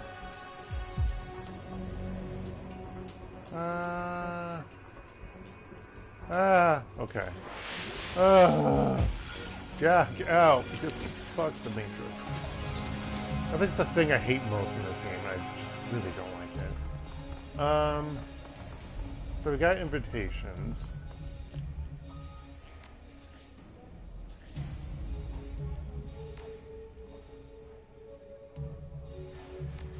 Nope. I saved in the wrong. I didn't want that save, so I want this one. Alright. Now let's try to convert a person. That party looks like it's really fancy. Who's throwing it? I can't read because the other text. I don't know, but I could swear I saw Penelope Wong in there. Aw, man. I'd love to meet her. She's so glamorous. Waiter. He's got a portrait. The ragged, yeah, he looks pretty tired. The ragged waiter manages to straighten up as you approach. Good evening, sir. Welcome to Veranda at the Repulse Bay. How may I be of service? What's with the guard by the balcony? There's a private party outside, and our establishment provides security for any event that requires. But don't worry, the balcony will be freed again in a few hours. I've got some questions about Neville Ma. Heard of him? His expression clouds. Certainly. Everyone knows Mr. Ma. Yeah? What kind of guy is he? A douchebag. No. Between you and me, he's difficult, which is putting it lightly. Man runs the staff ragged. He jerks his thumb in the direction of the veranda. That's his party out there. Riches like him love to display their wealth. Sounds like you have some stories. He lowers his voice. Like you wouldn't believe. He once made a handful of us walk all the way out to Shek-O to fetch dumplings for his guests. It was pouring out, with wind blowing around 50 kilometers per hour. Practically a death march in that weather. Why didn't the kitchen here make him some dumplings? Ma said the kitchen's dumplings weren't good enough. Called them peasant food in front of all his guests. Chef Kong was furious, of course, but since Ma's rich, hotel management told us to give him whatever he wanted. By the time we got back from Shek-O, the dumplings were cold, the party was over, and Ma had retired to his suite with a pair of starlets. We had to pay for those dumplings out of our own damn pockets. A couple days later, Kevin came down with pneumonia from the trip. Lost his job over it. What? Well, that's fucked up. And that's just one of our experiences with him. Needless to say, no one here is a fan of the man, but we're paid to serve the tenants here, so that's what we do. He shrugs. It's a living. That's what I keep telling myself. Twitch, twitch. You look exhausted. Why don't you take a break? That's not what I do. Work, work, work. Okay. Not yet. I can't afford to miss any tips, he sighs. I went to Macau last week and it wiped me out. What the Dumbass. Bad luck with the horses, you know. Dumbass! I think someone has a gambling addiction.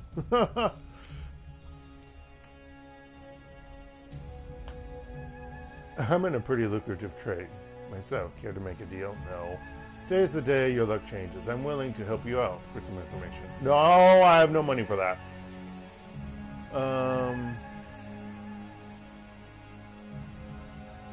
That's a shame. Hope your night improves. Well, it can only get better from here. Yeah, I do not have money for any of that crap. It's not how it will work. Let's talk. Let's harass people in the kitchen. Or not. We got kitchen sound effects. Ooh. And I get stuck. Actually, it's the same sound effects that were in the last mission. Oh my gosh. Dark. Alright. Security guard. You mean I could have just bluffed my way in? Whatever. The security guard stands in front of the patio, a bored expression on his face. He looks you up and down as you approach. Private party, pal. Invitation only. Let's see, what are some of the other ones? You kidding me? I was just in there talking to Kevin Chu. Don't tell me you've already forgotten my face. I'm sure there are at least half a dozen people in there with that invitation. What's one more? And what happens if I just walk past you? You really going to stop me? Sorry, I left mine in the car. It shouldn't be a problem though. I'm old friends with Penelope Wong. Here you go. I like how I was able to pull something from a data. Oh, I guess it's from like my PDA or something. Oh, I didn't. Oh, I'm sorry. I didn't read our mission items. 1635 obviously is door code. A digital invitation is digital. Okay, to Neville Moss private party. These are the plans for the repulse base intended expansion. Local construction firms would likely pay well for it. Okay. What did I click on? No. Stop clicking. Circle. He takes the invitations and scrutinizes it. He then looks at you, reluctance playing on his face. Enjoy the party, sir. Yeah, fuck you. Karma +1 for some reason.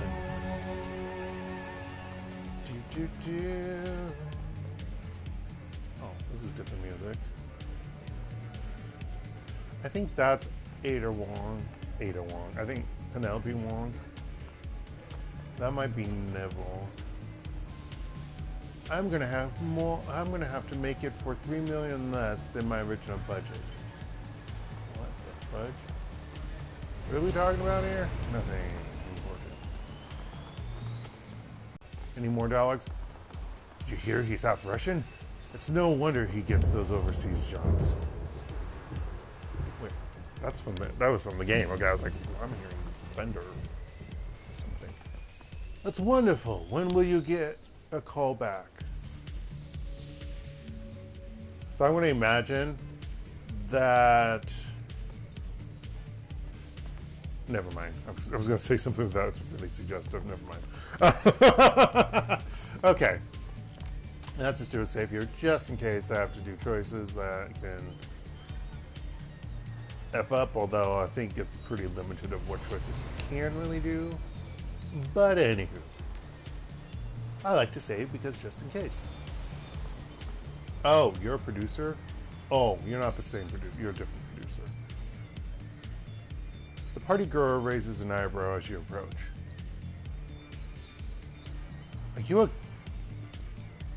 You look like a mage.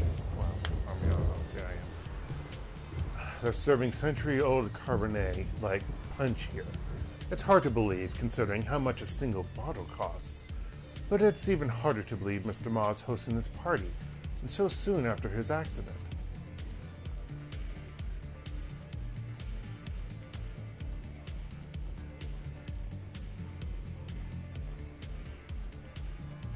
I heard about that. Doesn't seem to have slowed him down. The man's a machine, he smirks, amused by himself.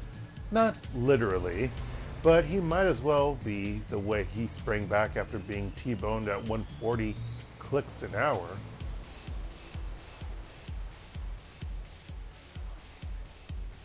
Wait, this is China. Wait, what? You say teacher? Okay. That's quite a feat. How'd he survive? Seriously?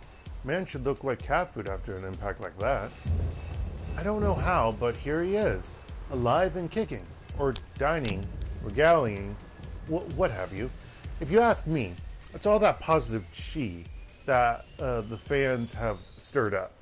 I heard there were entire message boards praying for him and making offerings at temples. Again, I thought fans here meant fans, not people fans. Thought that the last time I read something like that, which I think was in here or was on something. The Matrix is nuts for promises in Moonlight. If Ma hadn't negotiated a second season, his fans would just as easily have turned on him. That's all it takes to win immortality. Maybe I should become famous too. No way. The internet can't send you chi, much less fix a broken body. Let's do the top one. Isn't that why we're all here? To be famous, become famous, or make someone else famous? He catches sight of someone across the room and waves. Lisa, over here. Gives you a curt nod. Nice talking to you.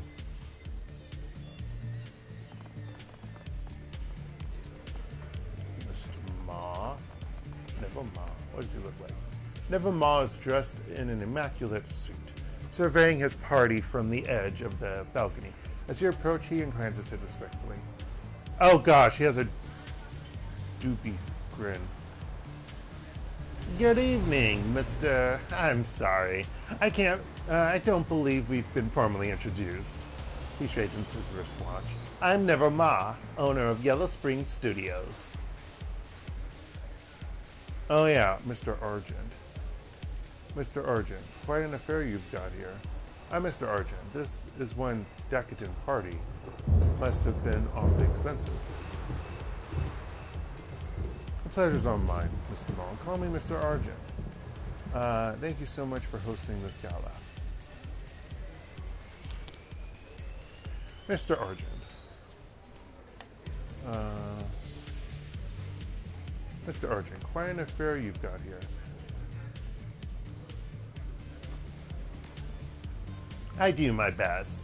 He gestures at the array of beautiful people mingling on the dance floor. Appearances are important in Hong Kong. If you look weak, that's how you'll be treated. Make a show of prosperity, and it will follow. I'm sure everyone is glad to see your accident hasn't hindered you. Anyone who puts that much stock in appearances is an idiot. I've heard favors are worth their weight in gold here. Is that true? I'm sure everyone is glad to see your accident hasn't hindered you. He chuckles. I blame the news feeds for that. They made the accident seem much more serious than it was. My car was destroyed, true, but I emerged largely unscathed. Spellcasting or conjuring. Use astral projection. Perception projection. No, that's different. That's something else. Astral perception to assess. Wait, to a sense. That's interesting of a word. Never ma. Focusing your senses. You concentrate on Ma's aura. Your third eye slides open, unveiling the hidden reality of the astral plane. The walls of the veranda, balcony, don't think there should be an H there, go gray and cold. And Neville Ma explodes into a scintillating light. Judging by the state of his aura, Ma appears to be in good health. His essence is slightly frayed, the sort of damage you'd associate with a standard data jack. Otherwise, he appears to be more or less intact. You do, however, detect a faint tinge of discoloration on the periphery of his aura. A chronic illness might darken an aura in this way, but you've never seen anything quite like this before. Having seen what there is to see, your third eye slides shut again. If Ma is aware that you sensed him, okay, that literally is the word, he doesn't show it. I've heard about your accident. How did it happen? He sighs. It seems as though that's all anyone wants to hear about these days. I forgot. He's making the big man. To be honest, I'm getting rather tired of repeating the story. Suffice it to say, a delivery truck, a drone, experienced a glitch and ran a red light. If it hadn't hit me, it would have hit someone else.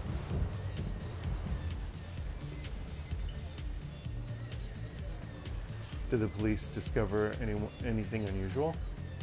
Not really. I don't know, high biotech. Not really. Apparently, the latest software update to the truck had gotten corrupted, but that was all they found. It was shocking to discover that the delivery company missed the glitch, but I suppose that it's a mistake anyone could have made, and clearly not enough to point to any one person.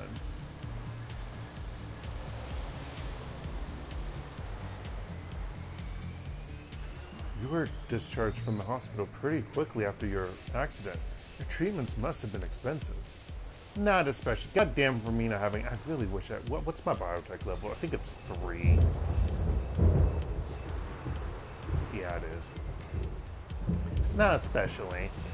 Guangzhou's hospitals are top tier. Confidentially, my rapid recovery mostly came down to luck. The accident could have been a lot worse than it was. I owe your car a lot of thanks for their safety features. Thanks for talking with me, Mr. Ma. My pleasure. Please enjoy the party. Oh yeah, I have to talk to this person. Okay, Dark, walk around a light. Okay, don't walk into her. That's just weird. Okay.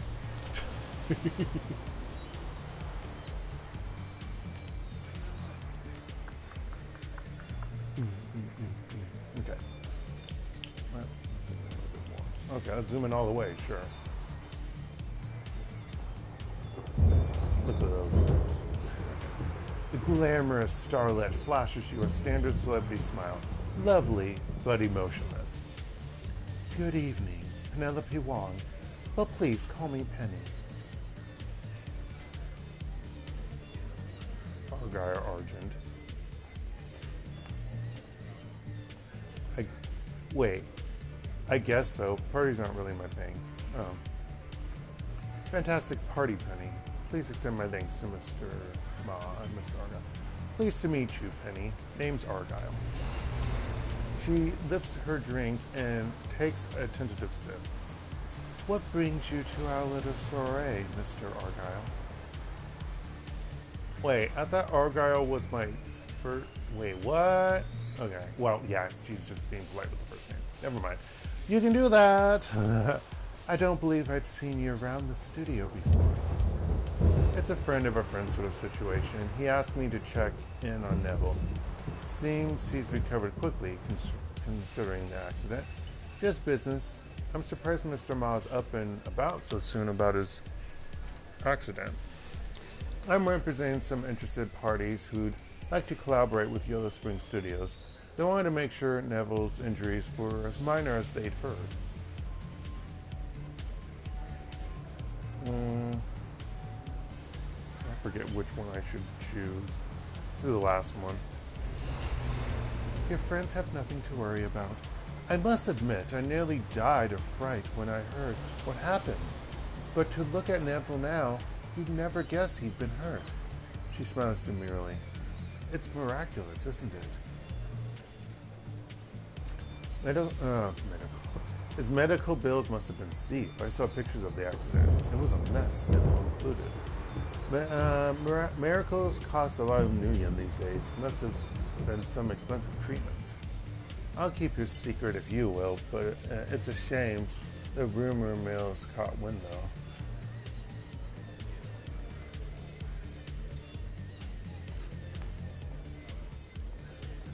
I'll keep a secret if you will. It's a shame the rumor mill's caught wind though. There are rumors? Oh yeah, I'm supposed to be trying to convert her.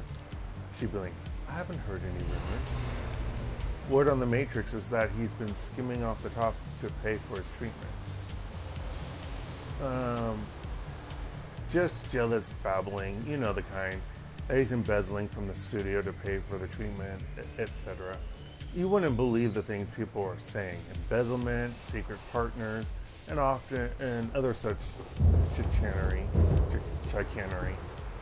I'm sure it's all nonsense.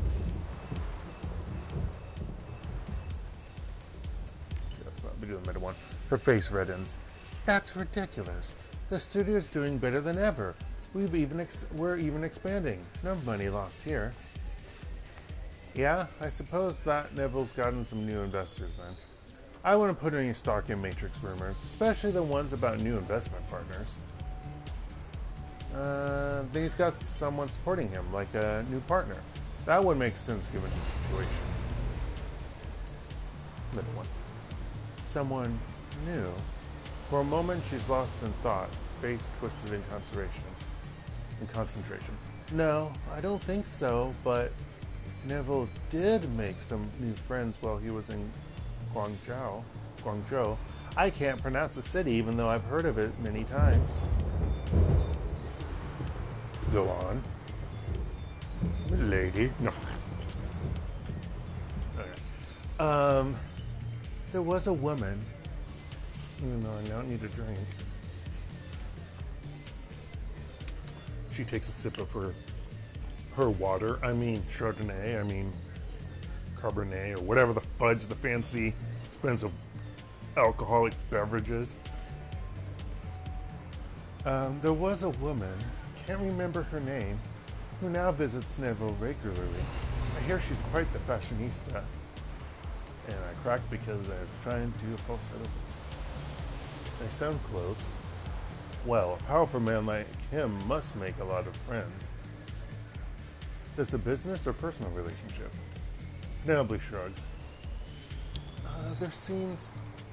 They seem to get on well. I'm a little sad he's never introduced us, though. She's supposed to make an appearance tonight. I'm very much looking forward to meeting her. Penelope's gaze drifts over your shoulder for a moment, and she smiles at someone behind you. Oh, shit. I have to find the evidence first, maybe, and then I can show. Fuck! I screwed up. Dark screwed up. Okay. Oh, please excuse me. That's Mr. Yao. And I promised him I'd say hello tonight. Enjoy the party. Thank you, Penny. It was a pleasure.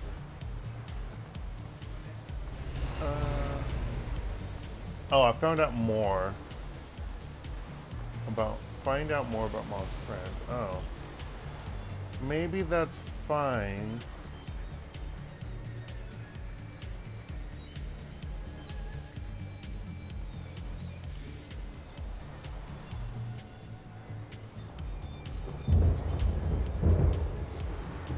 Oh. Well, maybe I can come back and talk with her. So, you know what I'm going to do? I'm going to do a save. And make sure I don't save over this one, just in case. How am I going to remember that? It says 837. Let's see if I remember. Do I go back to the producer? No. I don't think talking to him will help. Let's try it. Never mind. Okay, well, we're gonna... Maybe he knows. Never mind. He doesn't know shit. Okay. Okay, come on! Elevator. Take the elevator to the penthouse. Oh, the elevator dings softly, and a bright, sophisticated elevator panel awaits your input. Penthouse level. Not this one.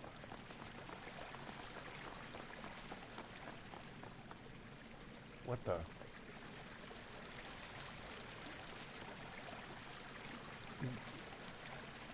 Okay, you can hear a water feature. Is that just sound effects? Because that doesn't look like a water feature. That's weird.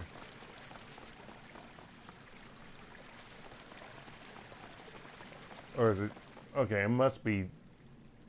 Then it just appears right here. That's really weird. That's weird. It's dead silent right here. Okay, in here. Okay, I thought I touched the keypad. Keypad. What? Touch the keypad. Game. Queer. Uh-huh. Oh, I could have sensed this. Okay. This is a standard hotel door protected by a simple hydraulic locking mechanism. A keypad is mounted beside the door. I'm curious what it will show me. Your third eye slides open and the keypad before you takes a gentle glow. A repetitive sensation radiates from 6, 1, 5, and 3. The code is likely a combination of these numbers. Are you kidding me? I mean, I would have to guess if I hadn't done it. But anywho. 1635.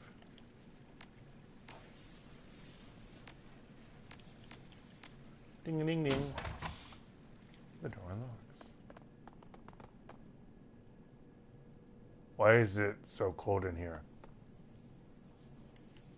I can see my breath. because he's a ghoul, and various accessories fill this room.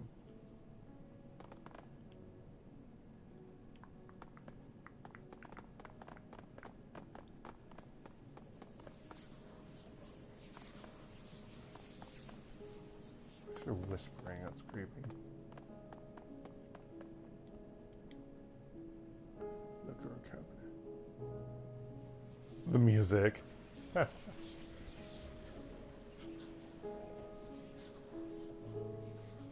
The liqueur cabinet is full of expensive wines and spirits. Silver decanters sit atop it, but one in particular catches your eye, a bottle of brilliantly bright red wine. Steal a sip. You take a gulp and quickly gag. The wine's strangely warm, given the temperature of the room, and disgustingly salty. Oh, I really wish I had brought Gaichu with me. Although he doesn't look like he should come, though. He looks like clearly a ghoul. What is wrong with you, man?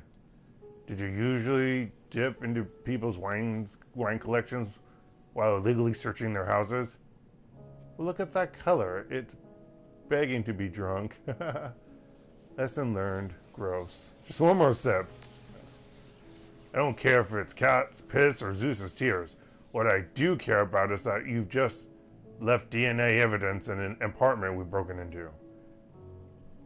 Duncan pulls an alcohol swab from his belt pouch and wipes off the mouth of the decanter, mumbling angrily to himself. He shakes his head. I swear, Lore. Sometimes. It made me growl. Oh, jeez. I wanted to just see what it was. Inspect. The opposite side of the living room is dominated by a massive security door. It's much heavier than the exterior apartment door and looks like a recent addition. The wall has clearly been reinforced to support it. A series of top-of-the-line commercial-grade maglocks hold the doors sealed. Hold the doors sealed. It'd be easier to tunnel through the wall than it would be to break them open. Examine the door. A cursory glance at the door frame reveals no sign of a keypad or a jack point, but you do find what appears to be an RFID reader. A 16-digit number has been stenciled onto the side of the reader in red ink. Excuse me. This doesn't come with the apartment. Why fortify an interior door like this? To keep up appearances, I think. Can you imagine what installing this monstrosity in the hallway would do to the building's aesthetic? People would talk about it. A man like Ma wouldn't want that. Well, one thing is certain. We aren't getting through there without a key. Most likely that means that we will have to get one from Ma or from one of his people. Guess we're going to have to head back to that party. Looks that way. Saddle up. We've got a party to attend. Sorry, I'm hearing students outside. Tail at the party. Someone on the building staff must have a key. Let's check with them. I don't know. Let's keep looking around up here.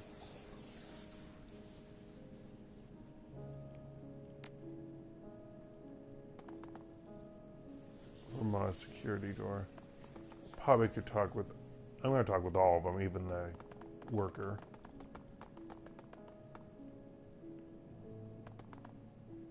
Refrigerator. This fridge is well stocked. There's enough food in here to feed a big party.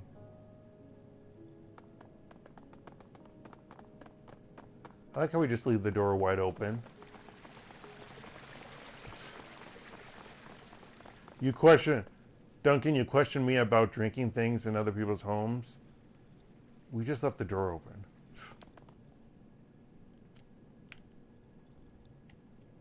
Mezzanine.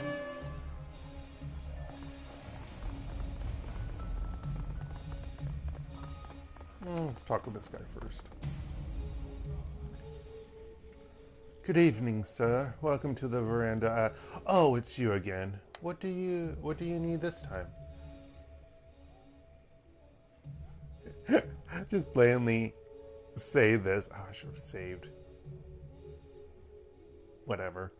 There's a no, never mind. I'm gonna do a save. That's just not out myself of like going into this place. Bottom.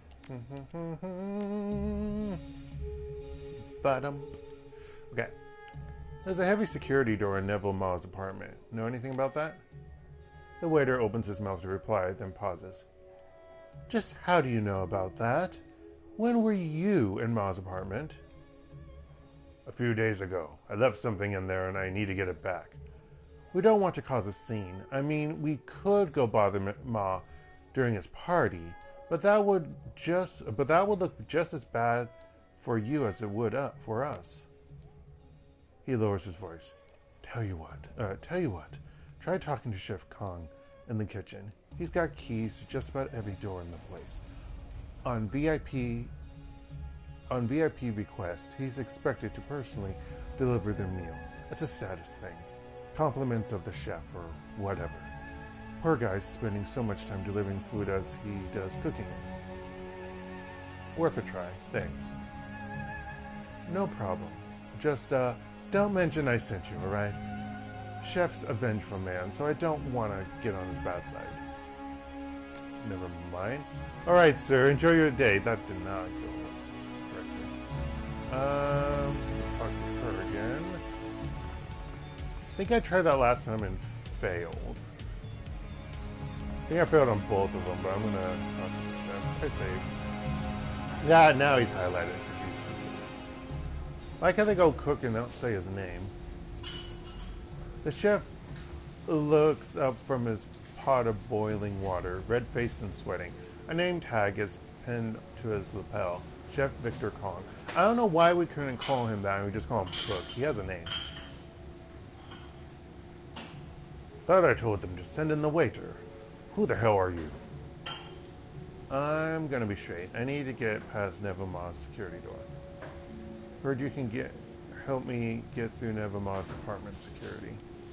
Ma's got this door in his room. Big thing, particularly indestructible, and someone said that you can get me in. I'm leaving, sorry to bother you. Heard you can help me get through Neverma's apartment security. Yeah, I could do that. And I could also lose my job for it. Even go to jail. Sounds like a real winner of a proposition to me. He strains a vast boiled fish through a sheath. Got work to do, stranger. Door's that away. I heard Ma insulted your dumplings in front of his guests. That's harsh. Just wanted to say that Ma's an idiot for hating on your dumplings. I don't understand how Ma can get away with ragging on your cuisine. I mean, you fed his whole party. You deserve better, man.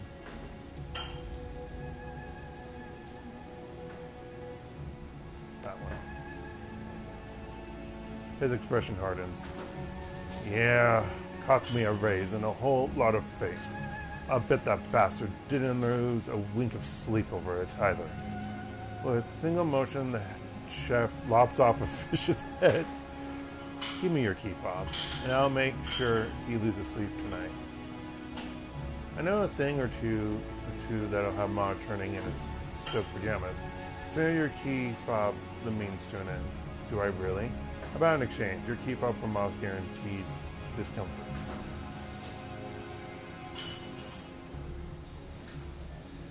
The middle one. Ah! Yeah, gladly. He grabs a plastic tab from his apron pocket and tosses it to you. Ruin him, will you? Or, at the very least, ruin his day. I'll consider it a bonus if you wreck his anemic girlfriend and giddy starlet's days, too. Girlfriend? What girlfriend?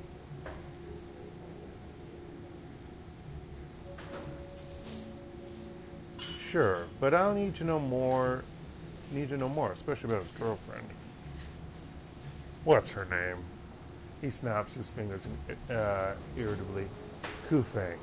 That's it. She's the rich wench who paid for Ma's hospital stay. Skinny, anemic thing, never eats. All she ever orders is cheap red wine. First I thought it was a fling, but now I'm not so sure. Maybe you can split them up. I'd thank you for it. Don't suppose she takes her wine warmed and salted. I've, heard of rumors. His eyes narrow. A warm, salty wine? What a disaster. No, she just orders wine. Plain old wine. Wouldn't stop her from slipping in her own seasonings, though.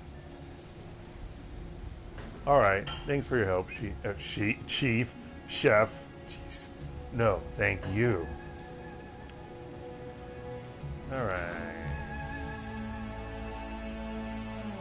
What will we find? What will we find?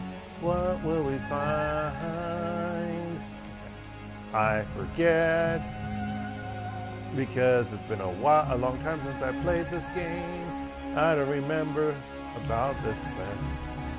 I just remembered I think I ended up having to talk with him because I screwed up with the other two because I didn't have enough etiquette and points and things. No one questions that this door is open. Also,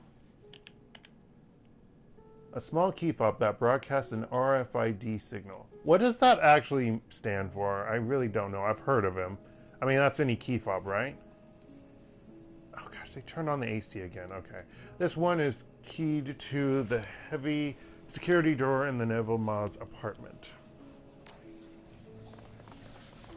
Let's go through. Let's get into something. Also, I will be right back because I need to go use the restroom and brush my teeth.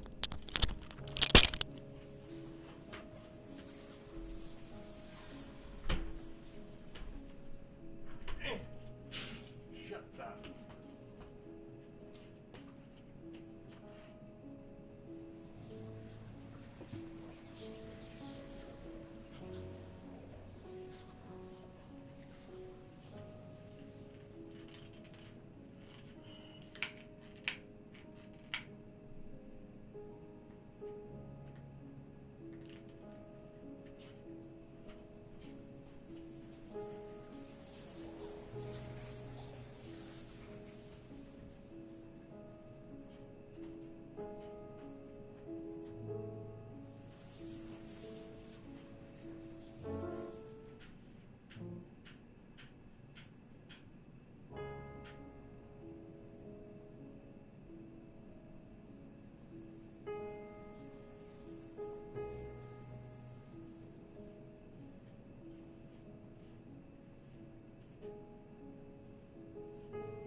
Yeah.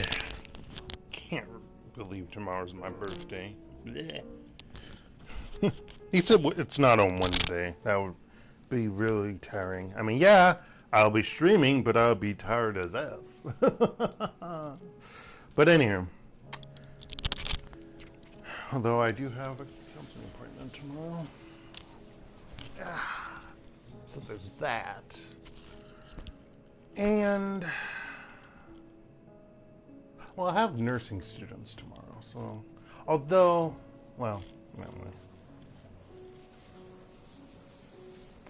But yeah, there's that. There's a meaning behind that sentence, but that's fine. There's obviously some other meanings, but anywho. What was the other thing I was thinking of? Yeah, and it's almost 12 years since I came to Korea. October 14th is my 12-year anniversary. Is that a day that I stream? Pretty sure it is, because 7, 8, 9, 10, 11, Tuesday is my brother's birthday, 12. No, I don't, because that's Thursday, oddly enough.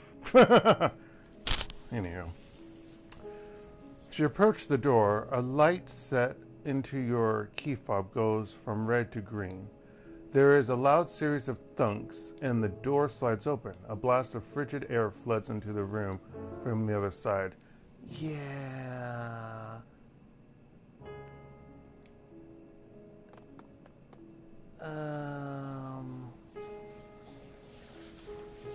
Interesting.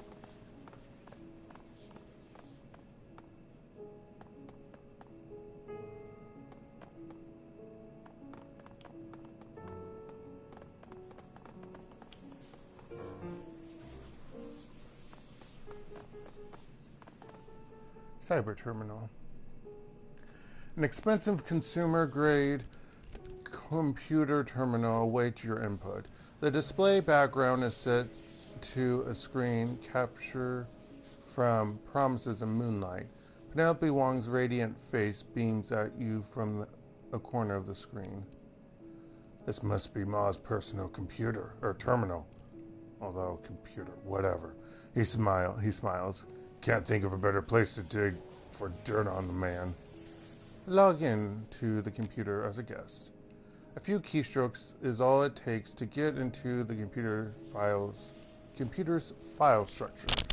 With the high-tech security door in his apartment, it seems Ma never bothered to encrypt his machine.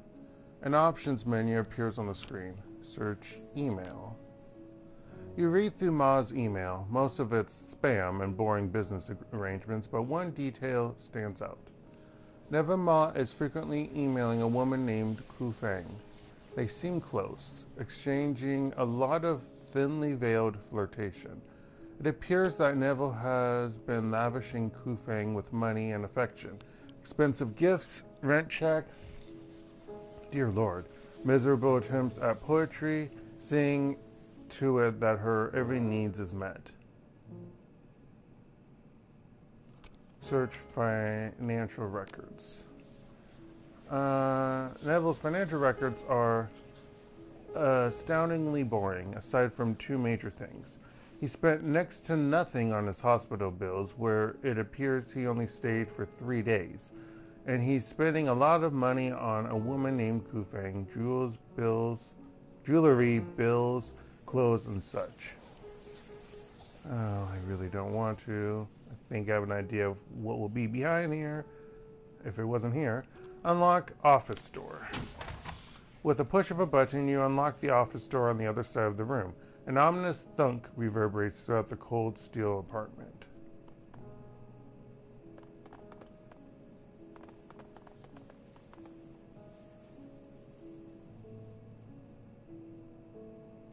Without warning, a frigid wind blows through the apartment. The chill cuts through your clothing, raising goose flesh all over your skin.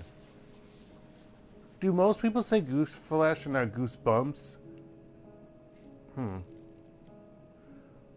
Where is that coming from?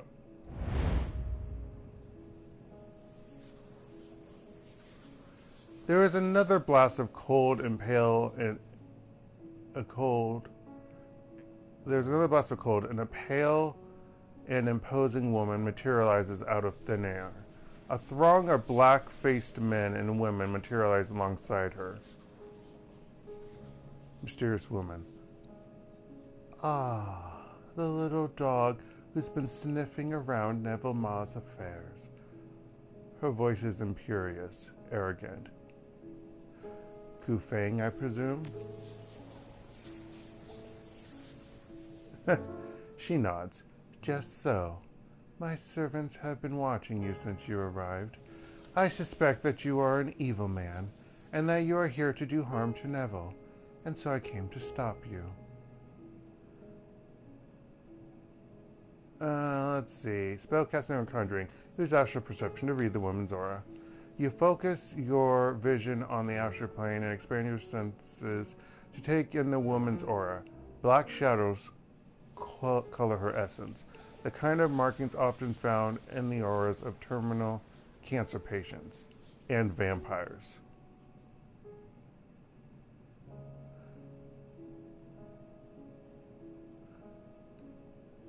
I think that I know your secret. She raises an eyebrow. Oh, and what do you intend to do with this knowledge? Tradition would dictate that I ram a stake through your heart. Well, wait, I've heard stories about Chinese vampires before. Aren't you supposed to, hop? Wow, that's so bad. I don't know. I think I need to know more about you before I decide. A wise decision. Acting without knowledge is the mark of a fool. Know then that I am Ku Feng, and that my servants have been watching you since you arrived, as I just previously stated, but, whatever. You think yourself so clever, sniffing around Neville's affairs like an amateur detective. So sly, so quiet. But you are not quiet enough to escape my ears, little man. Whatever, I'm probably as tall as you. What are you talking about, fool? I couldn't be less interested in hurting Neville, lady. I'm just here to finish the job. You've got a lot of friends, but I've got the guns. I like my odds better. I don't care who you are. Step out of my way, or you'll regret it. I couldn't care less. I couldn't be less interested in hurting Neville, lady. I'm just here to finish the job. If that is true, then it is a shame. You have seen my face, and you know what I am. Naturally, I cannot allow you to leave, and you can't afford to fight me here, for fear of police involvement. She lifts her chin imperiously. Perhaps we can settle this in a more civilized manner? A face-off in a neutral location? Will you accept my challenge? A duel at midnight works for me. Very well, she steeples her fingers. As for the terms, if you win, if I win, wow. I was really confused. Wait, what? If I win, I submit? If I win, you willingly submit to my influence. You become my pawn. And if you win? If I win, you'll already be dead. We'll cross that bridge when we come to it. She nods, grinning. Wait 15 minutes for the sun to go down, then come to the roof. We'll settle this there like gentlemen and ladies. Or we'll just automatically go there because why not? The sun dips below the horizon. Mist coalesces, coating the rooftop in dew. Ku Feng and her cohorts appear. Oh, yeah, she looks more like herself. No, no. Are you prepared to become my servant, elf? You must not resist, or I'll be forced to kill you. Should it come to that, I'll endeavor to make it swift and painless, but no promises. Let's see. Let's see what you've got. This would be entertaining. Kill him. As she runs away, coward!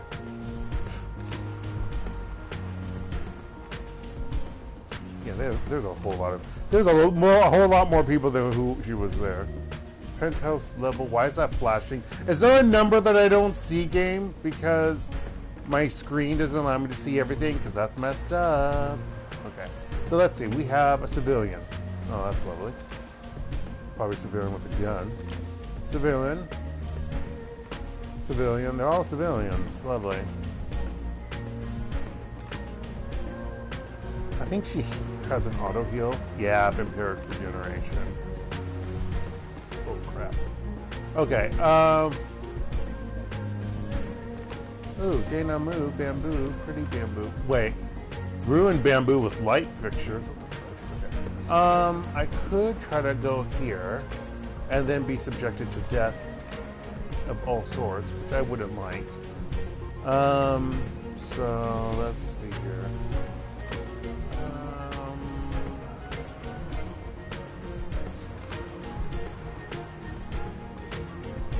Are you heavy cover? Yes, you are.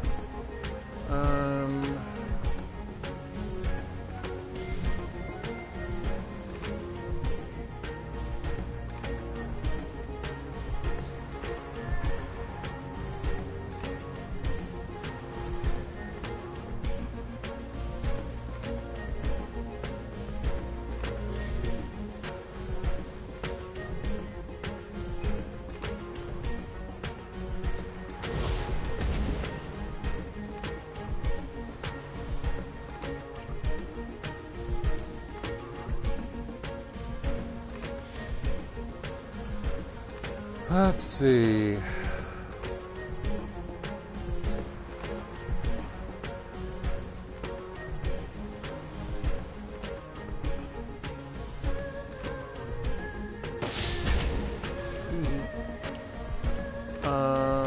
I need to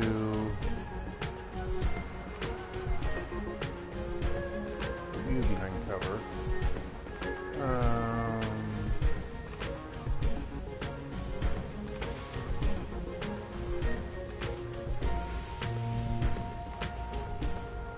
R1.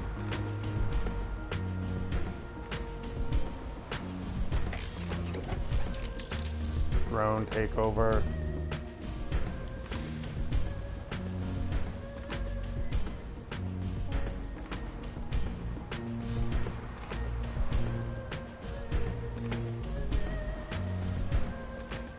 Oh yeah, he has a cut technique now.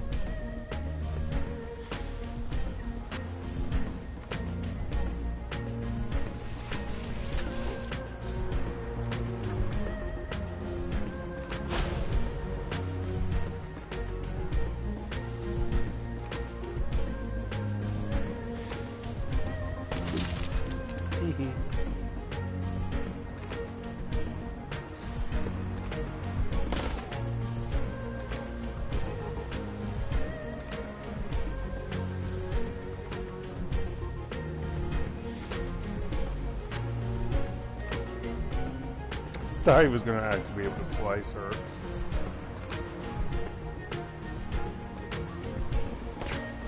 Haha. Ow! At least it's blocked, so it didn't work. You didn't die, man. Okay, you know what? GTFO. For realsies.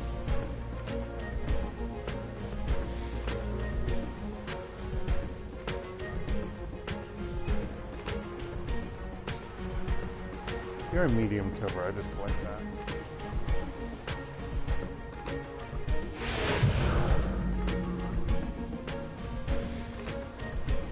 Wait, what? Hold on. Did I... Who got 10? I was so confused. Did I give 10 to her? Oh wait, did I get 10? I'm confused, but anyhow.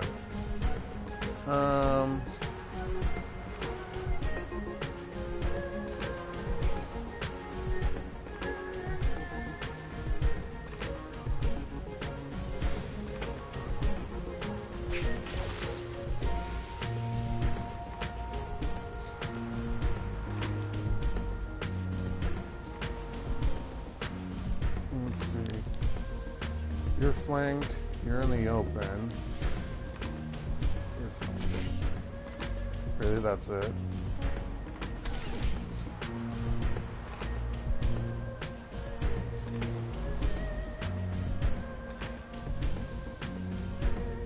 Oh shit! I was hitting...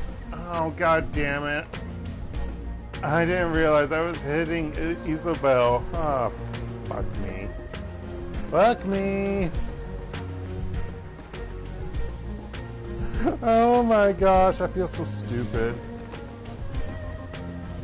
I almost killed her too. That's the annoying part.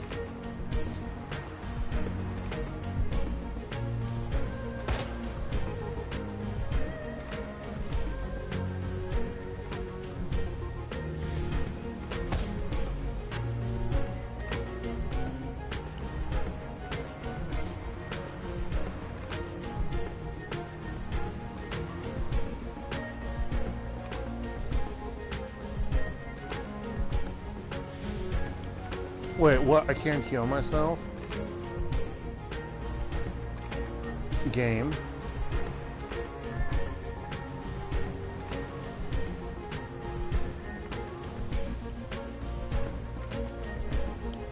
Why can't I heal myself? Can I get an explanation? Because that'd be great if I could. Oh, because I'm now... Oh, that was an enemy! Oh my gosh. I'm such an idiot. I'm an idiot. I was right this entire time. I'm glad we both got missed on that. Ouch. Ouch. Ouch!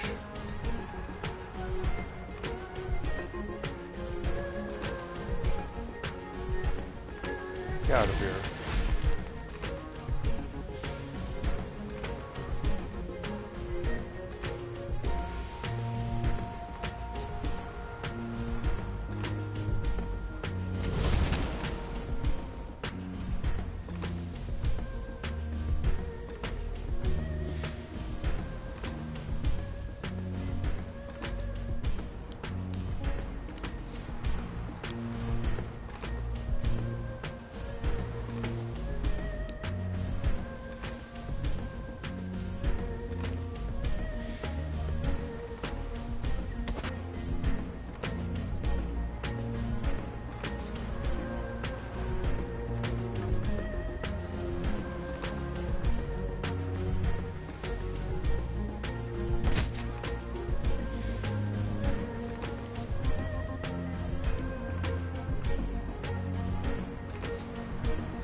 Burn this vampire.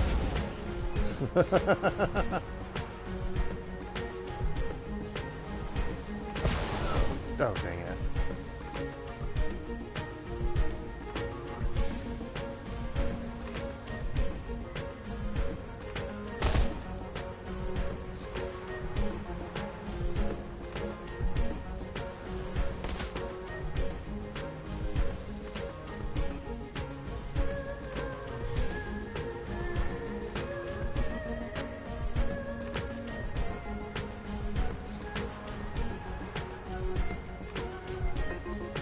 Oh, I don't want to hit other people with that.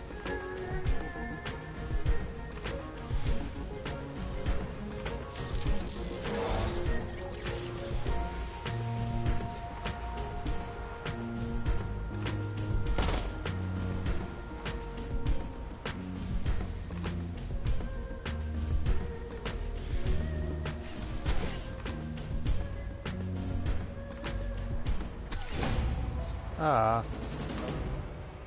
Kufeng's calm and haughty demeanor dissolves as her eyes grow wide. Wait, wait. I surrender. Don't kill me. What's wrong, not feeling so powerful now? She clasps her hands, pleading. The whole mistress of the night thing is just an act. I'm just an accountant that got infected. I don't really know how to fight. I was faking it. I just wanted to scare you into backing down. Do you die, monster? An accountant? She nods. I was on a business trip to Shinwei last year. I went to a rave, got drunk, and passed out. When I woke up, I was in an alley and someone had done this to me. And so you, what, decided to embrace the whole vampire thing? I don't need to hear your life story. Just tell me what you hope to get out of all this. Let's do the top one. What choice did I have? I couldn't go back to work, and it was a dead-end job anyway. No upward mobility, no room for growth. I did what anyone would have done. I tried to make the best of it, to capitalize on my new abilities. I'm a vampire now. I can't control that, but I can control how I choose to monetize it. So what was your end game? How did you see this working out? Beats me. It's not like I have a rule book for this or anything. I'm just making it up as I go along. Who knows? Maybe I could eventually become the vampire queen of Repulse Bay. It's not like there's some silly masquerade that I have to abide by or anything. Hate to break it to you, but that isn't likely to happen. Well, I suppose that I can't fault your ambition. Wait, so this whole thing has just been you... Wait, improvising? The middle one. Thanks, I mean that, but it's never going to happen. I'm not any good at this. I know that now. She looks away in shame. Her voice goes flat. I don't even know what I'm going to do with myself now. If I'm ever found out, I'll get killed for the bounty money. This was my only real shot and I blew it. How'd you manage to survive?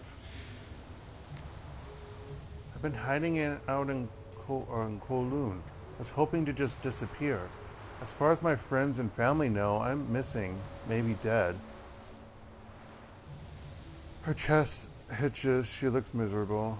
I think that it's for the best. I mean, how could I explain what I've become? Can you imagine how ashamed my family would be to find out that I've become this monster? No, it's better that they think I'm dead. Yeah, I really wish I had got you with me, 'cause... Yeah. So, can we call it a truce or something? I scratch your back, let me live. Yeah, I killed the people who were under your influence, you dumbass. She clasps her hands, bleeding. What do you say?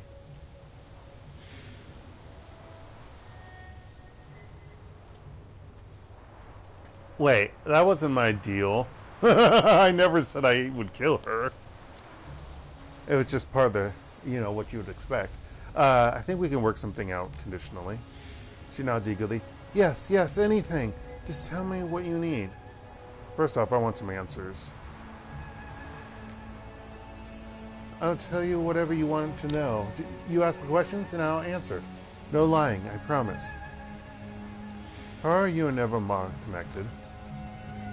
I happened to be in the same hospital that he was, trolling for a meal. So is he a vampire, too? I don't like to drink blood from unwilling people, so I go to the hospitals at night looking for people who won't mind if I take a sip. People in comas, patients with terminal illnesses, that kind of thing. It makes me feel better about what I have to do. So I wandered into this room and I recognized Nevermore. I've seen him on the news, seen photos of the accident. He was in really bad shape. A lot of broken bones and internal injuries, but somehow he was still conscious. What then? Well, I knew that if I gave uninfected people my blood, they'd be able to heal like I do. like I did. Oh, just not as fast. I'd figured that out early and by mistake. But it can come in handy from time to time. So when I saw that Neville was conscious, I decided to make my grand appearance. I materialized in the room and told him that I'd make him a trade. I'd fix him up good as new, but he'd owe me some favors for it. I wasn't specific as to how many favors or what kind. Okay, I see. But you were flirting with him before, though. He agreed. Actually, he leapt at the chance to become my pawn. I guess that's when you're all broken up like that. You'll do just about anything to get better. The deal was done, and we got along. I think he's charming. He thinks I'm funny, and he doesn't care that I'm a vampire. He told me that he gave me nice things because he likes me and not because he owes me his life. It's all very sweet. Random question. What's it like to be a vampire? Well, the same as being a person. The human vampiric virus is like any other disease, except instead of coughing, I can't go out during the day. It's still, we have this vampiric disease, this ghoulish disease. There is probably a werewolf disease, right? I think there is one. I don't remember for sure. Thought they mentioned something about that. It's not all bad though. I can turn into mist, and I'm a lot stronger than I used to be. I still have to wash my hair and pay for bank parking.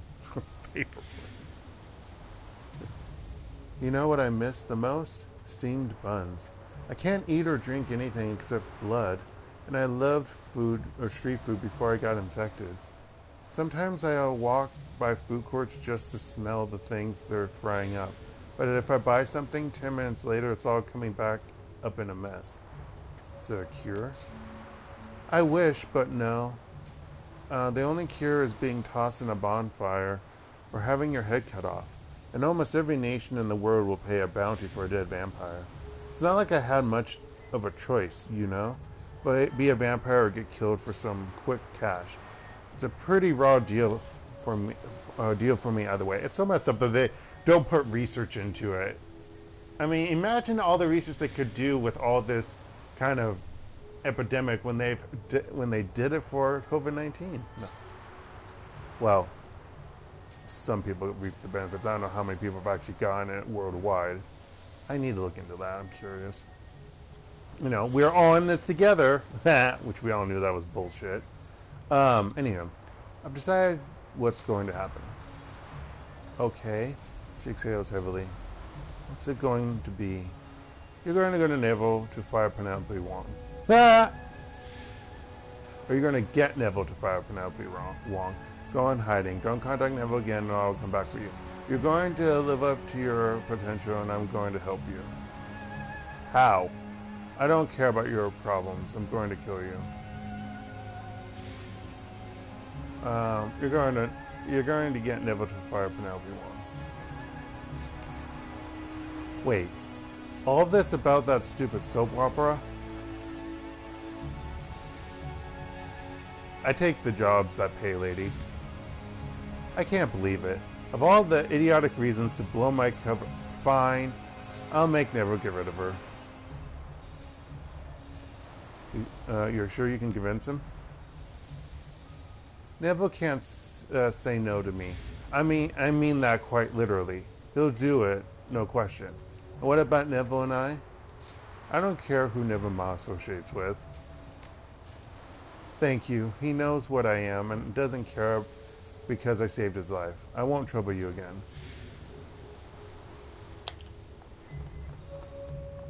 And you, lady, you get to live. Although I think you're her pawn, so it doesn't matter. You're just lucky you're alive. This whole fight was ridiculous. It was like the fight with the hotel guards because Isabel was an idiot. Take the elevator to the mezzanine floor.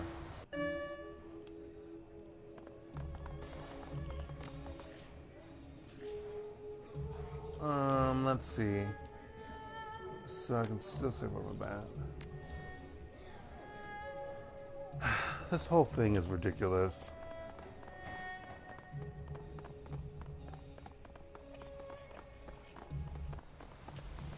Also, I need to talk with her. Game. Game.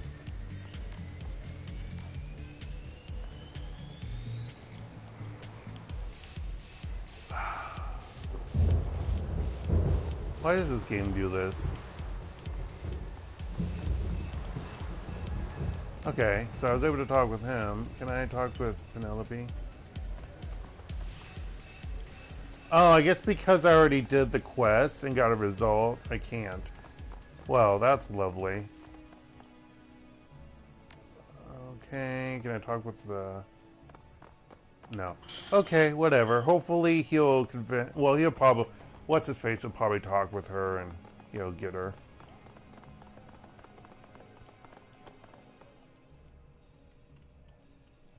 I personally didn't convince her, but she got fired, so...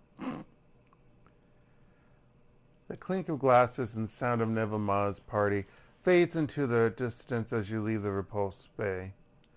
As the MTR carries you toward Haoi, the mountains of Hong Kong Island roll...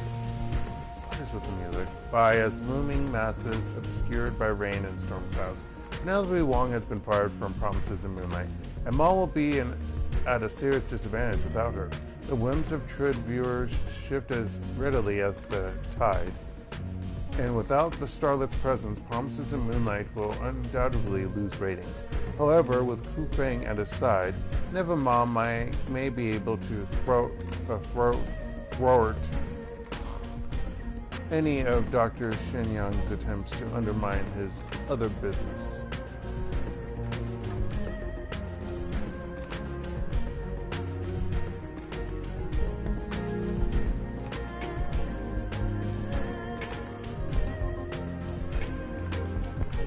Okay, I was about to say. I only gained 4 karma from that bullshit. Fuck you, game. Seriously.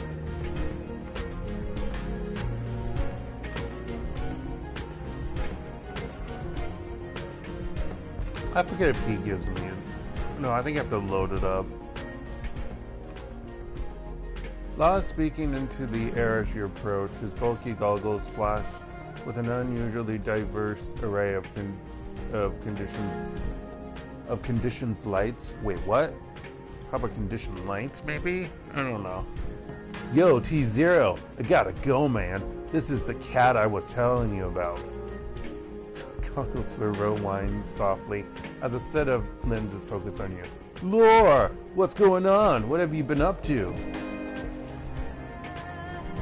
Wait, were you just telling someone about me?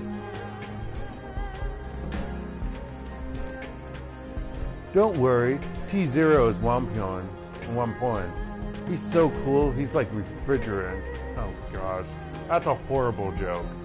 So what can I hook you up with today? Do I got any metadata? I don't think I've got metadata. Oh, I do. Yo, tell me what you got, man. The network runs on information. Entertainment, bigwig, Nevama has a vamp. No, I'm not going to do that. I'm not doing that. I'll do this one. Penelope Wong was sacked from Promises in Moonlight because the producer's being... no. Never mind. See you later, love. You gotta go? Okay. Never mind. I'm not going to do that to her, to Ku Feng.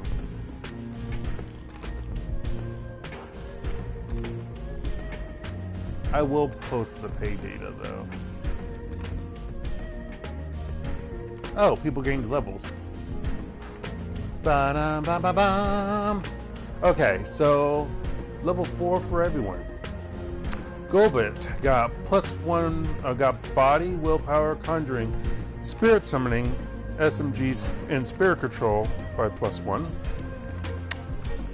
I can now choose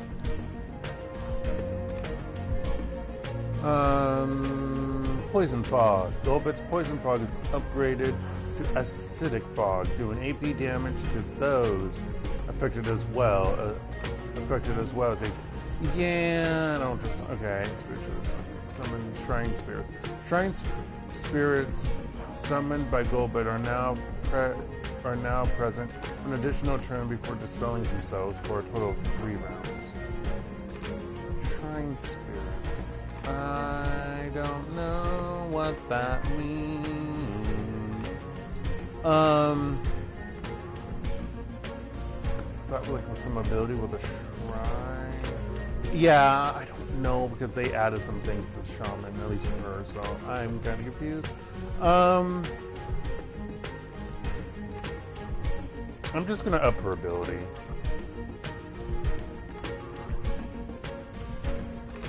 Because I think that doesn't have to mean walking around through it. Barrier's the bullcrap one. Because I always screw up and like enemies somehow walk in between it or around the barrier and I'm like, fuck off. So I'll probably do this one.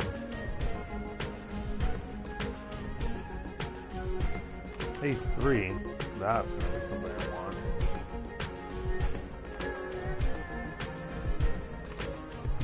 Okay, that's creepy. But yeah, do that one.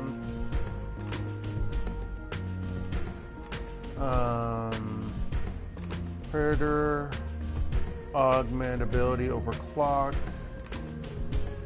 Raptor's Toolkit's overclock ability now gives the target drone +2 AP and +2 movement for 1 round. Repair. The cooldown on Racket's Toolkit repair ability is reduced from 5 rounds to 3 rounds. What does that do? I mean, it's good, but overclock is good too. Okay, but anyway, body intelligence and drone control +1.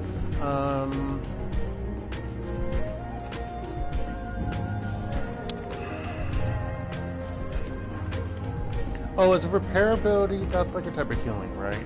I wish I can check. Actually, you know what? Let's exit. Oh, I can't check because they're not with me. Okay, whatever.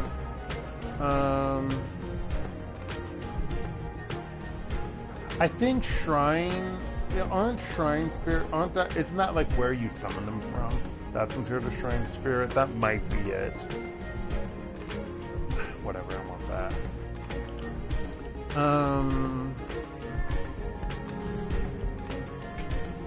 We'll do that one.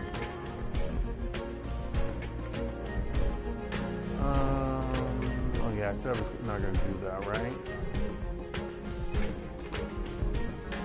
Gotcha gains a Katana ability. Plus 100% damage, but gain, or 100%, plus 100 damage, but can only attack stunned enemies. Coup de grace. Actually takes a bite out of his foe, restoring 8 HP over 2 rounds, and gaining 1 strength through the consumption of their flesh. Plus 2 HP damage, plus 1 AP damage, go down to... That's almost tempting.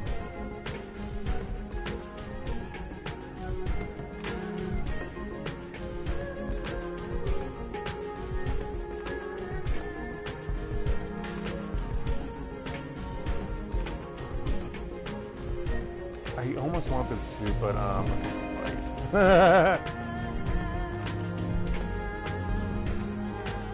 Oh, what did I say I was going to do? Duncan standard equipment out because of the trap bill. Strip the 1 armor from affected targets. Duncan standard equipment now includes a... Oh my gosh, this music is too loud. New flashbang that has a larger AoE. Increased by 1 tile in all directions.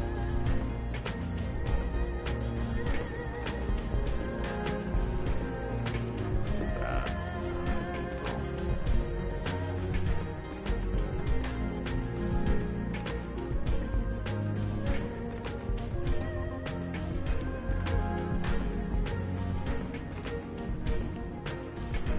Sabotage. launcher. Mini launcher is now packed with napalm charges, igniting damaged targets. Targets on fire will take an additional chemical. Isabel gains the dual routine boost program, which increases persona speed while sneaking in the matrix by 40%. It's not stacked with other boost programs.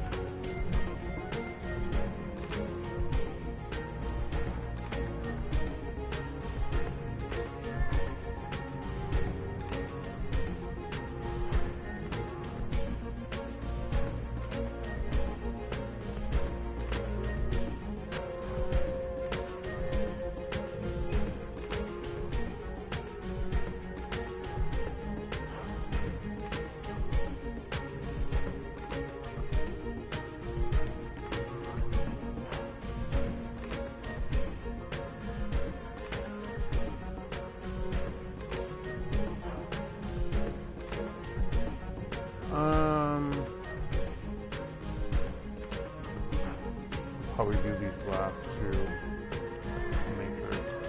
Sabotage.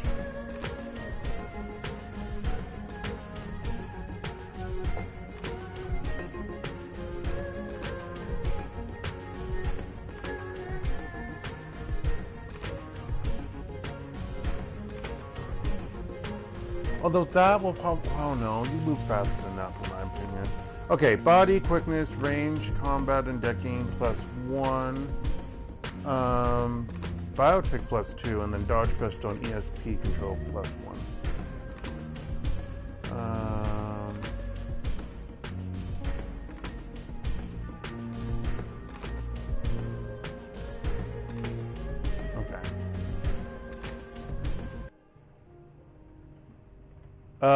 Why is she running in place? You enter the draw to find your crew gathered together waiting for you. Isabel has her head buried in her PDA. The rest of them stand watching you, trying to be patient.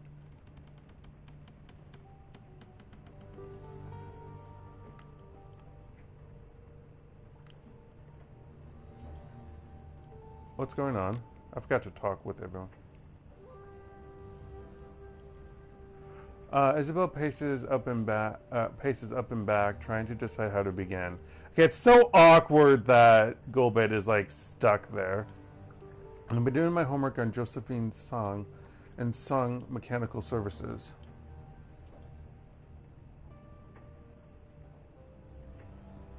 You're pacing, so that tells me you found something.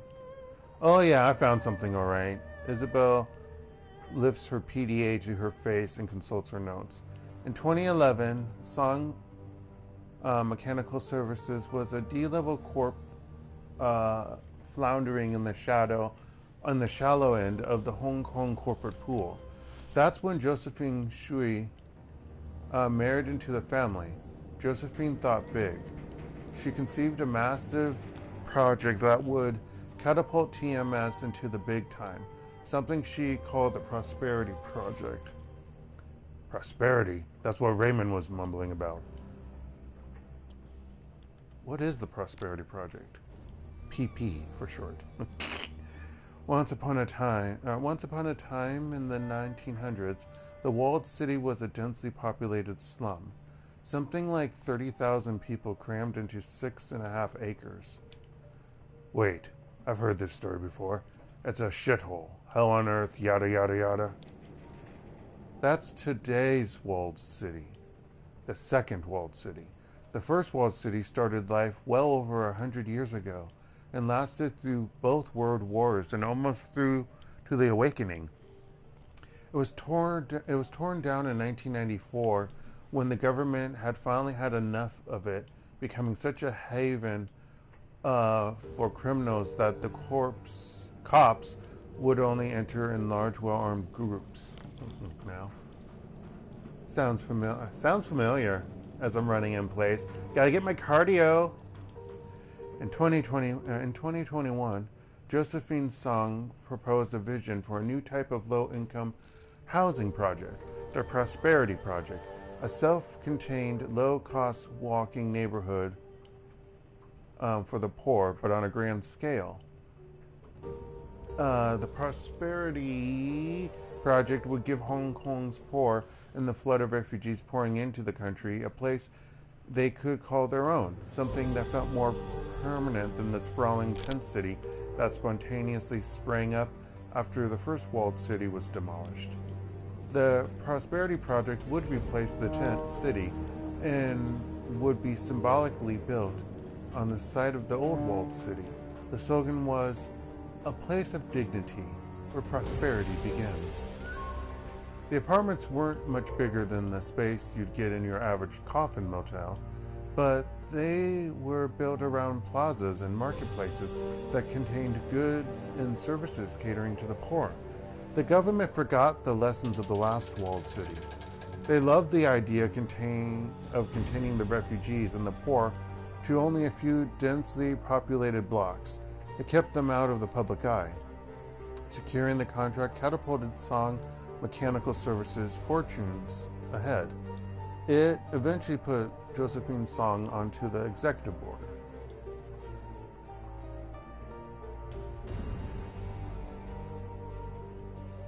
One slum made her rich? It's a very big slum.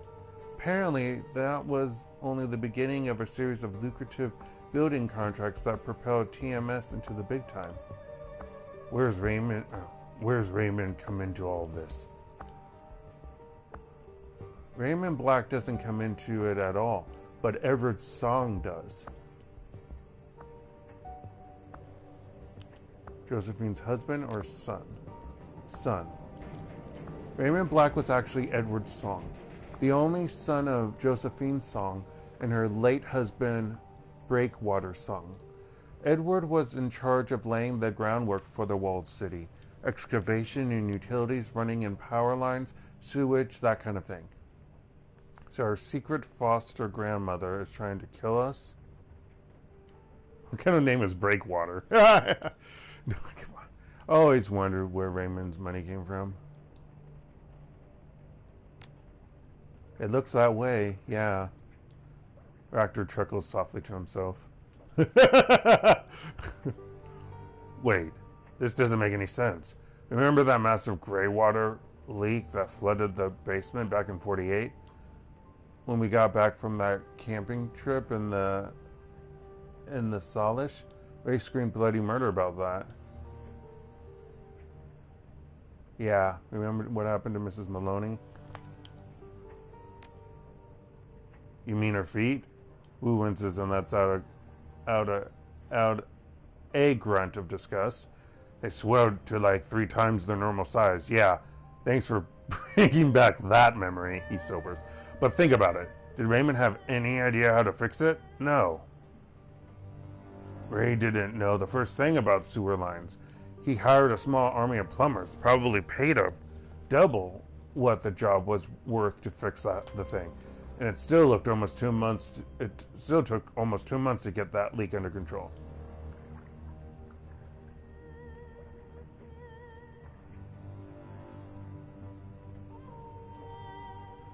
And Josephine put him in charge of the utilities? No wonder the walled city smells like that. I don't think Raymond had anything to do with the utilities in the walled city. So, this man was not in charge of the utilities for the project. What was he doing down there? I don't know, but Edward's Song disappeared from the public eye shortly after Prosperity was completed, around 2031. That's about the time he moved to Seattle, around 7 years before he found us. But what happened in the walled city? And what would make Raymond want to go back in there now after all these years?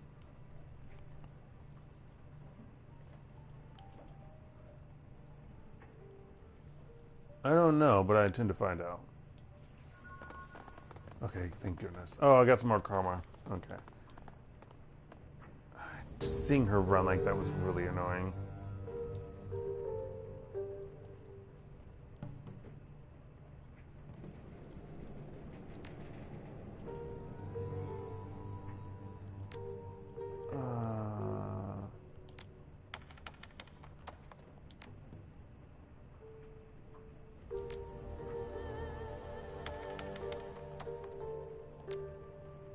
Oh god, we'll come back for this later. Is there any other data? Yeah. Okay, good. Got some money there. Open jobs directory. View pending jobs. Hold on. View all active jobs, that's what I meant. Oh wait, what? Wait. Don't I have... Oh, I guess he's back at the place. Never mind. Okay. I need to quit soon because it's almost 10. First, we're gonna try to mess with this. Alright, so my body shit.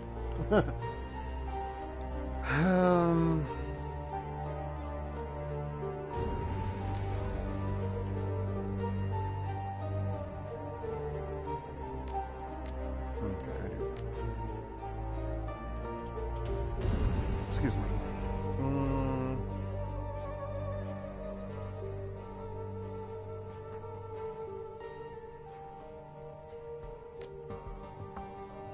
I want to get a new charisma check, but I only have 9 points, so that's not great.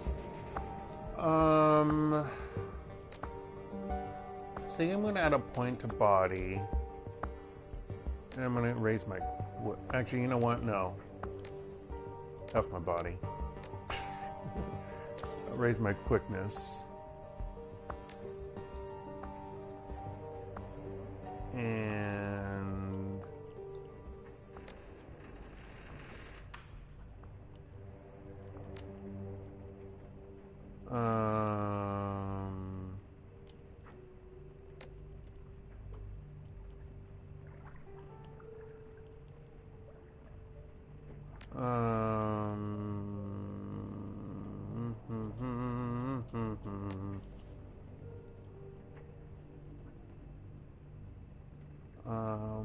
I might do that, but I'm gonna hold off the 6 points for right now. I probably will forget, and I'll probably spend it next time on Wednesday. Because story of my life, I forget shit. Anywho, we'll also do a lot of talking with people. Yay! Anywho, hopefully I remember that. But yeah, I thank you all for joining. Thank you for whoever's been in here the entire time or who joined relatively from the beginning. Thanks for watching. This has been DarkElf85 on YouTube, or HektontheMage here on PSN, and this has been Shadowrun Hong Kong Extended Edition. Early, I guess, happy birthday wishes for myself, for everyone else to know. I don't know. Also, happy birthday to you, Morik Dias, because you're my birthday bro. And then I know some people who had their birthdays today, on the 5th. I have a colleague whose birthday's next Monday. So, yeah, my brother's on the 12th. Yeah. I usually didn't know a lot of people who had birthdays in October, and all of a sudden, it blew up. But anywho, I hope you all have a good rest of the day, night, or anywhere in between. Stay safe out there, folks, and goodbye. Wait, I did save, right? I think I did. I always have to double check. 956 Maggio. Okay, I did. All right. Goodbye, everyone.